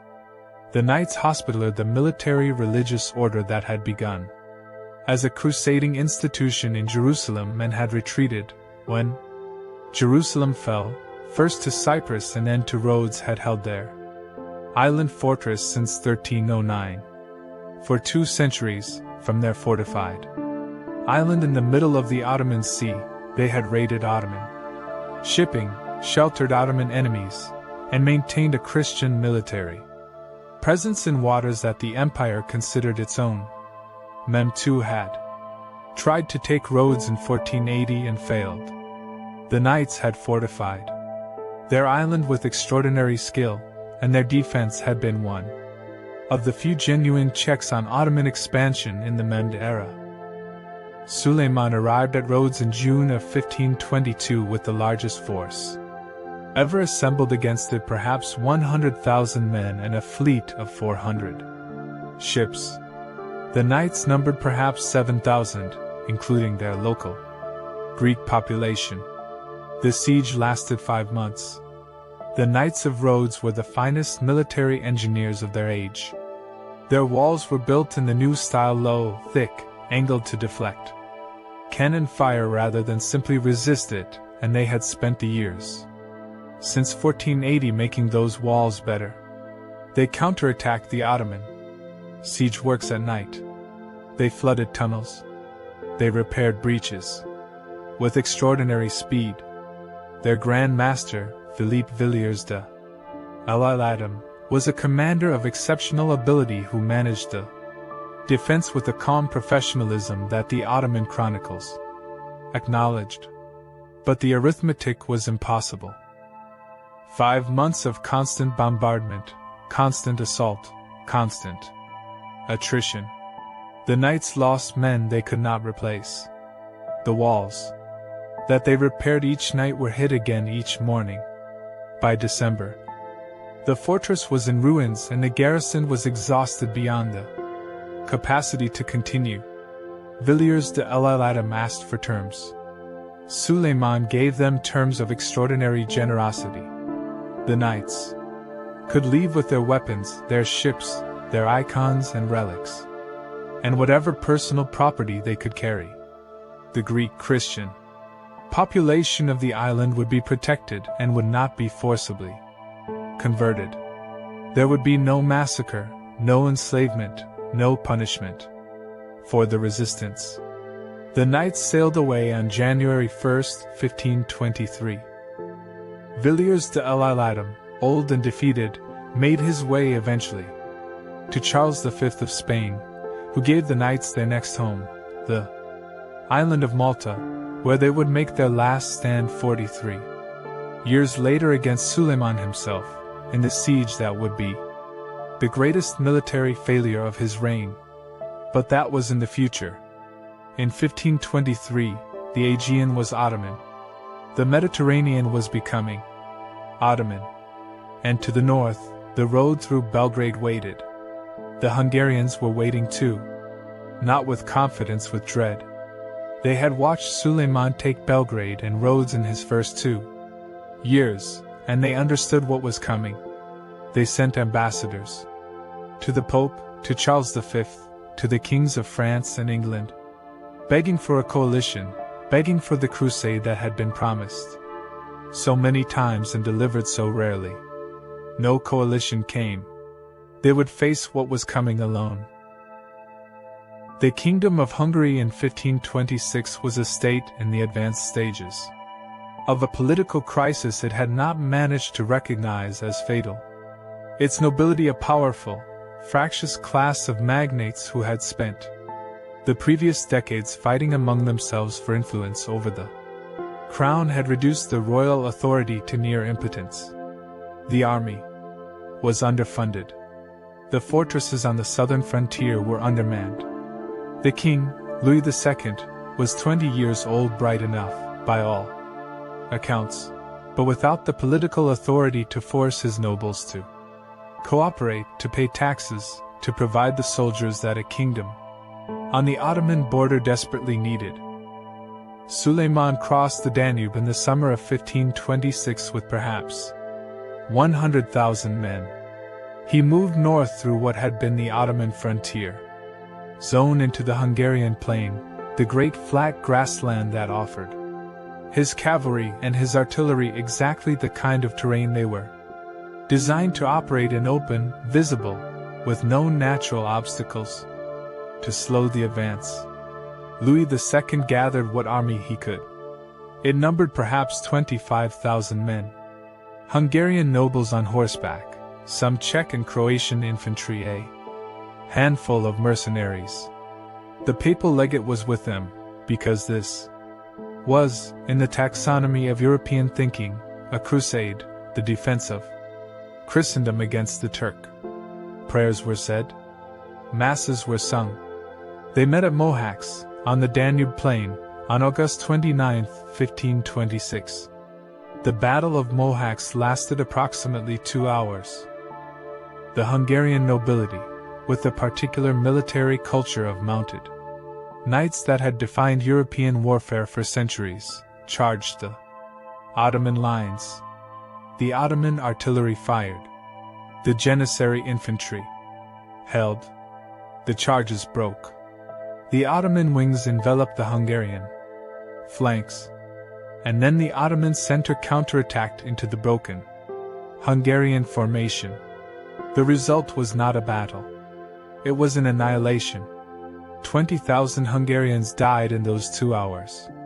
The flower of the Hungarian nobility, the magnates who had spent the previous decades fighting each other for power, died on the field of Mohacs in an afternoon. The Archbishop of Esztergom died. The bishops died. The great lords whose names had filled the council chambers died. King Louis II, fleeing the battlefield on horseback, rode into a stream. His armored horse fell on top of him, and he drowned. He was 20 years old. He left no heir. The Kingdom of Hungary, as a functioning independent state, died with him. Suleiman entered Buda, the Hungarian capital, 12 days after Mohacs. He sat in the royal palace, looked at the library of the Hungarian kings, ordered certain books sent to Constantinople. He sat on the throne of Hungary. He did not stay long. Garrisoning and administering Hungary was a project for later.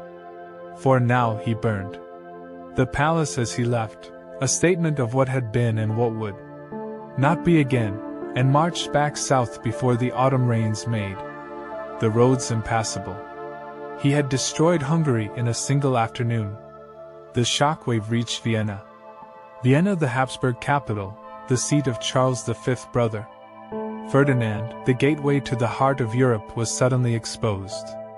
If Hungary was gone, there was nothing between the Ottoman army and the walls of Vienna except the time it took to march there. Suleiman gave them 3 years. In 1529 he came.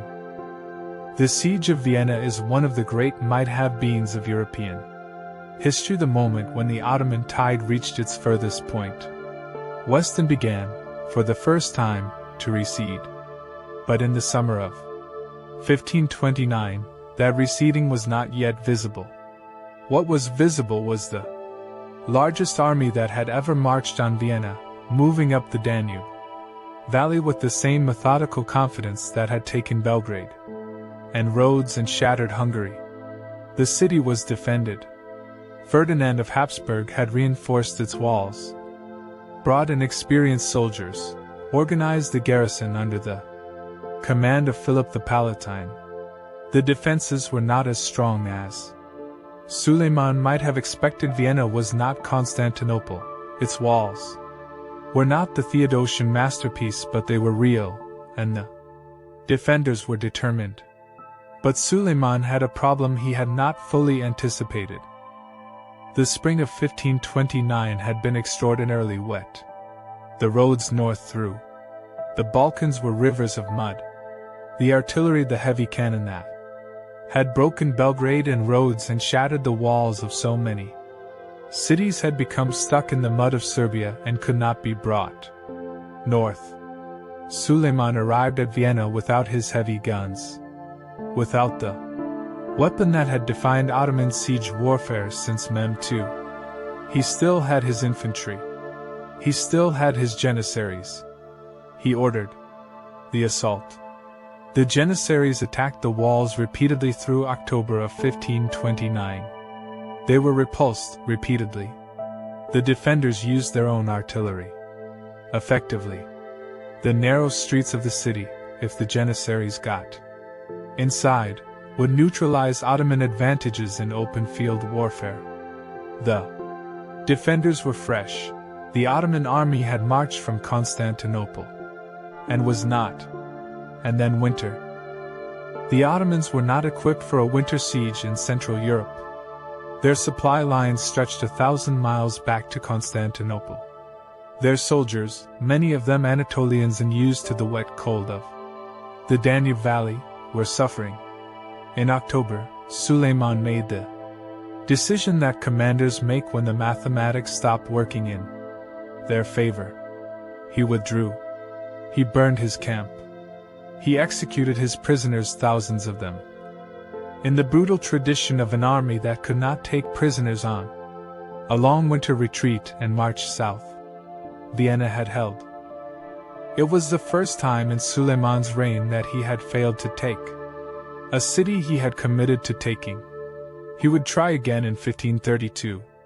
Another massive campaign, another march up the Danube stopped this time not at Vienna itself but at the tiny fortress of Guns, where a Croatian captain named Nikola Jurišić held his walls with a garrison of 700 men against the Ottoman advance for 3 weeks, giving the Habsburg defense enough time to organize, making the campaign too late in the season to complete.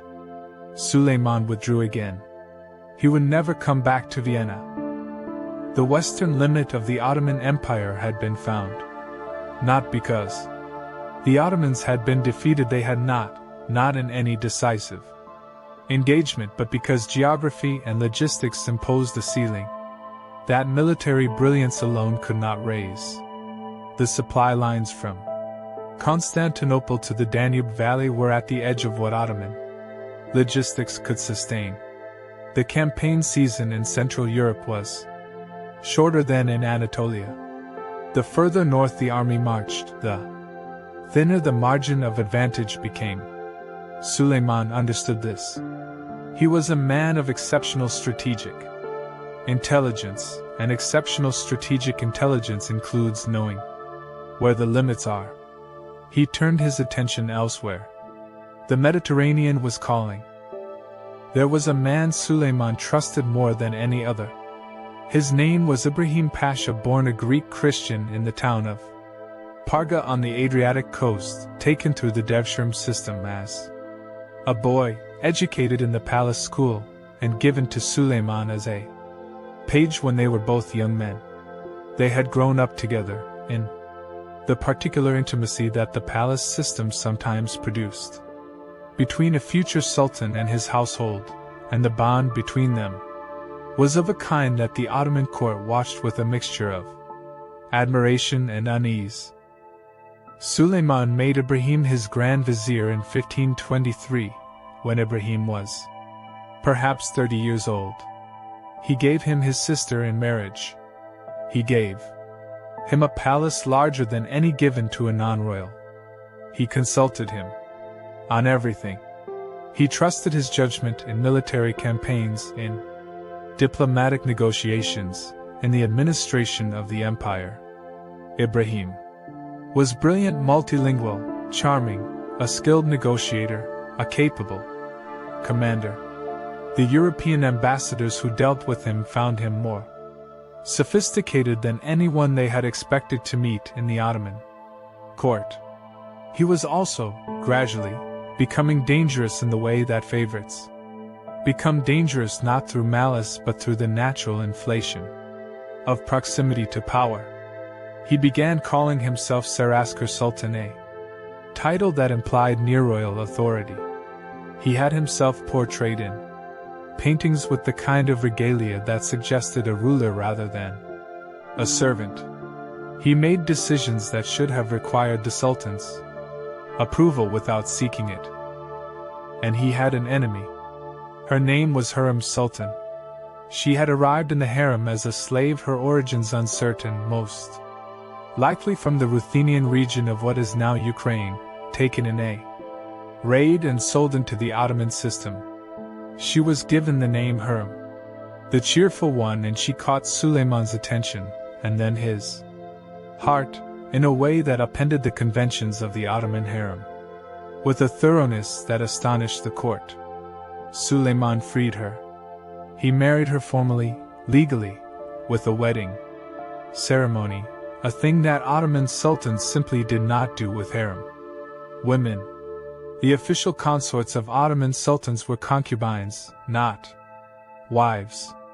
A wife implied equality, implied legal status, implied a kind of permanence and dignity that the system was specifically designed to avoid, because wives had power that concubines did not. Hurrem had power regardless. She was, by every account that reaches us, a woman of exceptional intelligence and political sophistication.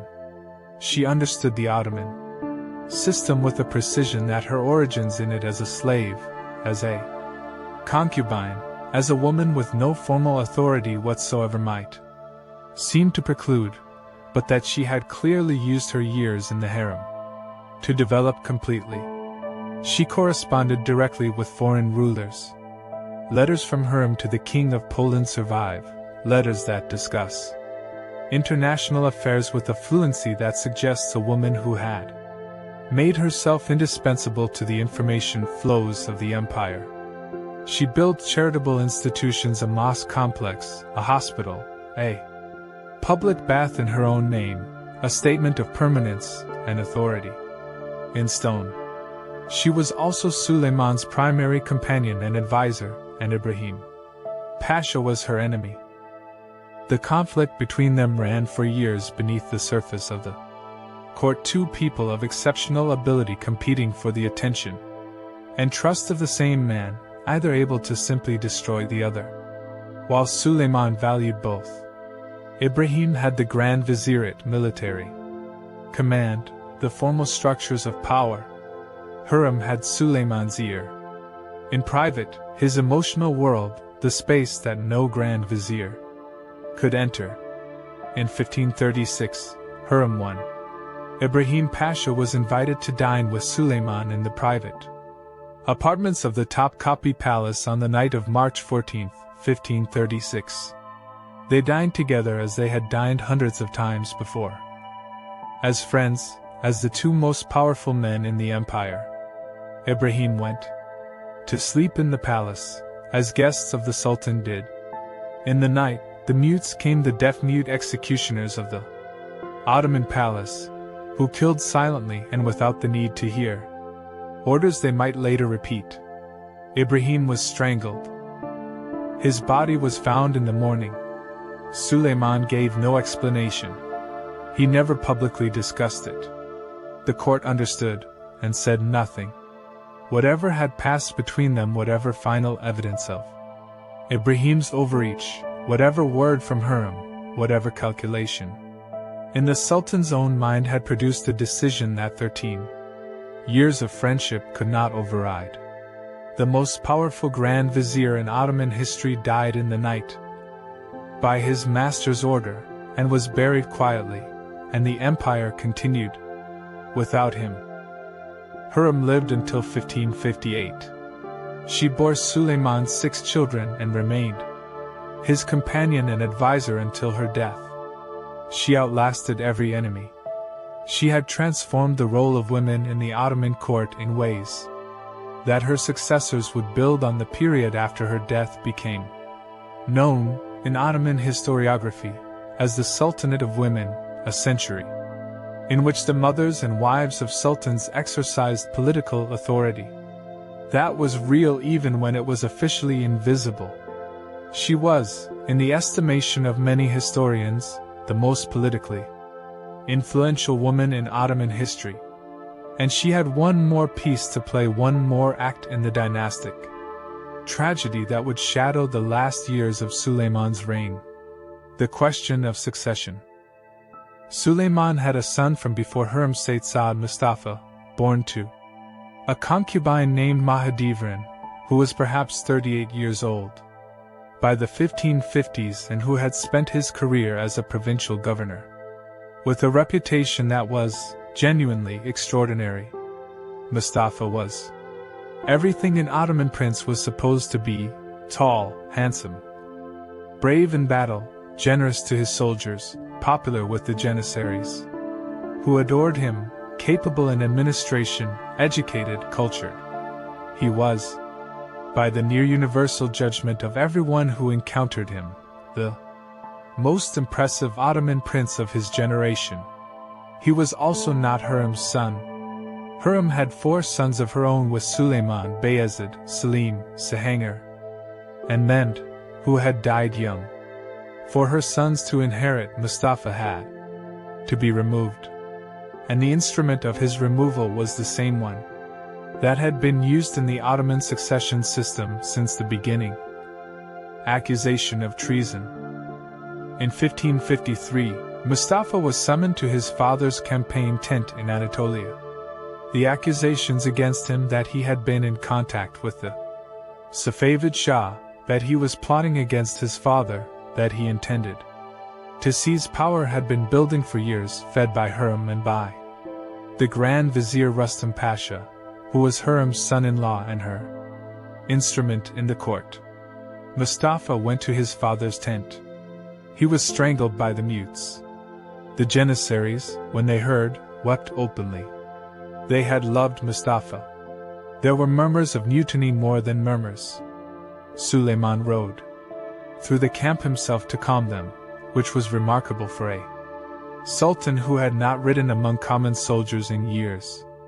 His son Cihangir, who had loved Mustafa and who was gentle and scholarly, and not built for the brutality of the court, died of grief within months, or of the illness that grief accelerates.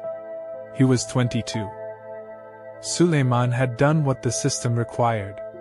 He had removed a threat to the succession of his chosen heirs.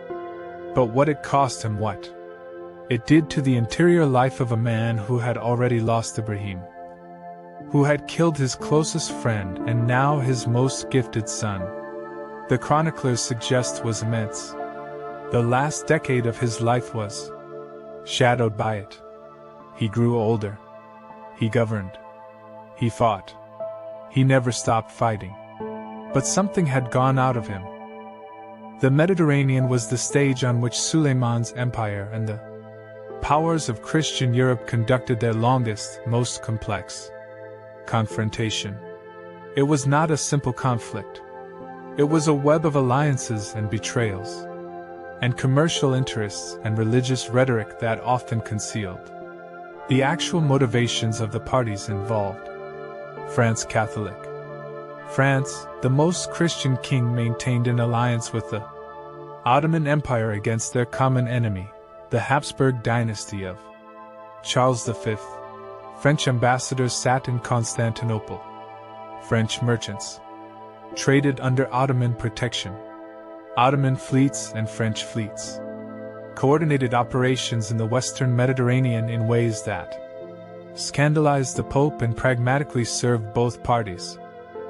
The Mediterranean was being contested by 3 main powers: the Ottomans in the east and center, the Habsburgs in the west and in their Italian and Spanish territories, and the various smaller states: Venice, Genoa, the Knights of Malta, the North African Corsair principalities that operated in the spaces between the great powers and often determined outcomes by which way they leaned. Suleiman's instrument in the Mediterranean was a man born on the Aegean island of Lesbos, the son of a Turkish father and a Greek mother, who had spent his youth as a sailor and his middle age as the most feared naval commander in the world. His name was Hayreddin. The Ottomans called him Barbarossa, the Red Beard, and the name has followed him through Western history. Barbarossa and his brother Araj had built the Corsair Empire in North Africa, based in Algiers, raiding the Spanish coast, taking Christian slaves, operating with the informal support of the Ottoman Empire as a forward base of naval power in the western Mediterranean. When Erij was killed by the Spanish in 1518, Hayreddin formally submitted to Selim I, making the Algerian corsair state an Ottoman vassal and bringing the Ottoman flag to the shores of the western Mediterranean. For the first time, Suleiman brought Hayreddin to Constantinople in 1533, made him Grand Admiral of the Ottoman fleet, and gave him the resources of the empire. What followed was the golden age of Ottoman naval power. Hayreddin rebuilt the Ottoman fleet in design, in organization, in the training of its sailors. He raided the Italian coast.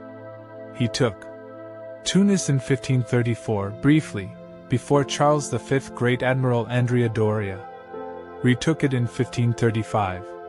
He fought Doria across the Mediterranean in a series of engagements that neither side could decisively win, because both men were too good to be caught in an unfavorable position and too experienced to commit their fleets to an engagement they were not certain of winning. The decisive confrontation came at Preveza in 1538. A Holy League fleet, Habsburg, Venetian, Papal, Genoese, assembled under Andrea Doria's command to challenge Ottoman naval supremacy in the eastern Mediterranean. It was the largest Christian fleet assembled since the Crusades. Hayreddin met it at Preveza, off the Greek coast. Hayreddin won decisively. Doria, who was a careful commander unwilling to risk his fleet in unfavorable conditions, withdrew without committing fully to battle. Hayreddin attacked the rear of the retreating fleet and destroyed or captured a significant portion of it. The Holy League dissolved in recriminations. Venice, devastated by the loss, made a separate peace with the Ottomans that cost it its remaining Greek and Aegean territories. After Preveza, the Ottoman Empire was the dominant naval power in the Mediterranean. Not unchallengeable, Lepanto in 1571 would challenge it, but dominant in the sense that no power was willing to contest Ottoman control of the eastern Mediterranean seriously for the next generation. Hayreddin died in 1546 in Constantinople, in his bed, which was an unusual end for a man who had spent 60 years at sea. He was given a state funeral. His tomb still stands on the Bosphorus shore, and Turkish sailors passing it are said to salute. By the 1550s, Suleiman was in his 50s old by the standards of a man who had campaigned almost every year of his reign, whose body carried the accumulated damage of 30 years of military life. He suffered from gout. His face in the later portraits is heavier, the eyes more withdrawn, the expression of a man carrying weight that is not only physical. He still campaigned. He could not stop. He had been moving since 1521, and the rhythm of campaign was the rhythm of his life. He fought Persia again 2 more campaigns in the 1530s and 1540s. Grinding wars that gained territory in Iraq, that secured Baghdad for the Ottoman Empire in 1534, that established the broad outlines of the Ottoman Safavid border that would persist, with modifications, into the modern era. The Treaty of Amasya in 1555, the first formal peace between the two empires, recognized Ottoman control of Iraq and Safavid control of Persia, a division of the Islamic heartland that has echoed down to the Sunni Shia geography of the modern Middle East. He built, throughout his reign, he built the Suleimani Mosque in Constantinople, completed in 1558, is perhaps the greatest work of Ottoman architecture designed by Mimar Sinan, the most gifted architect of the 16th century, who worked for Suleiman for 50 years and designed over 300 structures across the empire. The Suleimani rises on the third hill of Constantinople, its cascade of domes and minarets visible from across the Bosphorus, the physical statement of an empire at the height of its power and confidence.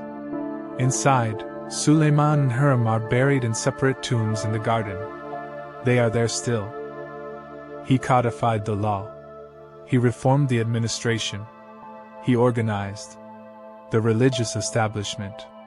He created the position of Sahil Islam, the supreme religious authority of the empire, whose rulings could check even the Sultan's actions as a counterweight to arbitrary power. A recognition that even the Caliph must be accountable to something beyond himself. And in the summer of 1566, at 71 years old, with his gout so severe that he had to be carried in a litter, Suleiman I set out on his 13th major campaign. He was going to Hungary. There had been renewed conflict in the Hungarian territories, the complex three-way struggle between the Ottomans, the Habsburgs, and the Transylvanian princes who tried to maintain an independent principality in the middle. A fortress called Sigetvar, commanded by the Croatian captain Nikola Zrinski, had become a problem. It controlled the road into Habsburg territory. It needed to be taken. Suleiman arrived before Sigetvar in August of 1566. He would not leave alive. On September 5, 1566, the night before the final assault on the fortress, Suleiman I died in his tent. He was 71 years old. He had been Sultan for 46 years. He had campaigned in Hungary, and Persia and the Mediterranean and North Africa and the Aegean. He had taken Belgrade and Rhodes and Buda and Baghdad and Tabriz. He had brought the empire to its greatest extent, its greatest wealth, its greatest prestige. His Grand Vizier Sokollu Pasha kept the death secret for 40 days until the campaign was concluded, until the succession was secured, until the new Sultan could be brought from his provincial post to take command. The army was told the Sultan was ill. Orders were issued in his name. The fiction held. When the fortress of Sigetvar fell, when the final assault went in, on September 8th, 3 days after the Sultan's death, it fell to a Sultan who was no longer alive. Nikola Zrinski, rather than surrender, led a final charge out of the burning fortress and died fighting, taking as many Ottoman soldiers with him as he could. He is a hero in Croatian memory to this day. Suleiman's body was brought back to Constantinople. He was buried in the garden of the Suleimani Mosque, beneath the dome designed by Mimar Sinan, beside the tomb of Hurrem, who had died 8 years before him. The magnificent, the lawgiver, 46 years on the throne, 13 major campaigns.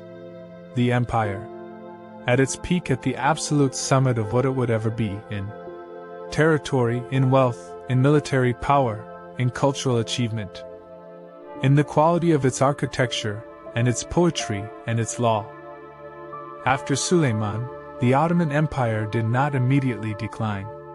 It remained powerful for another century, and dominant in its region for 2. But the peak had been reached. The trajectory that began with Osman in the hills of Bithynia, that climbed through Orhan and Murad, and Bayezid, and the catastrophe of Ankara and the resurrection of Mehmed I, and the grinding patience of Murad II, and the world-changing moment of Constantinople, and the ferocious 8 years of Selim the Grim. That trajectory had found its highest point. A small tribe on the edge of a dying empire. A dream in a holy man's house. A tree that grew until its branches covered the world. Osman had seen it in his sleep, 6 generations and 2.5 centuries before the man who completed it was born. The dream was real. It had always been real.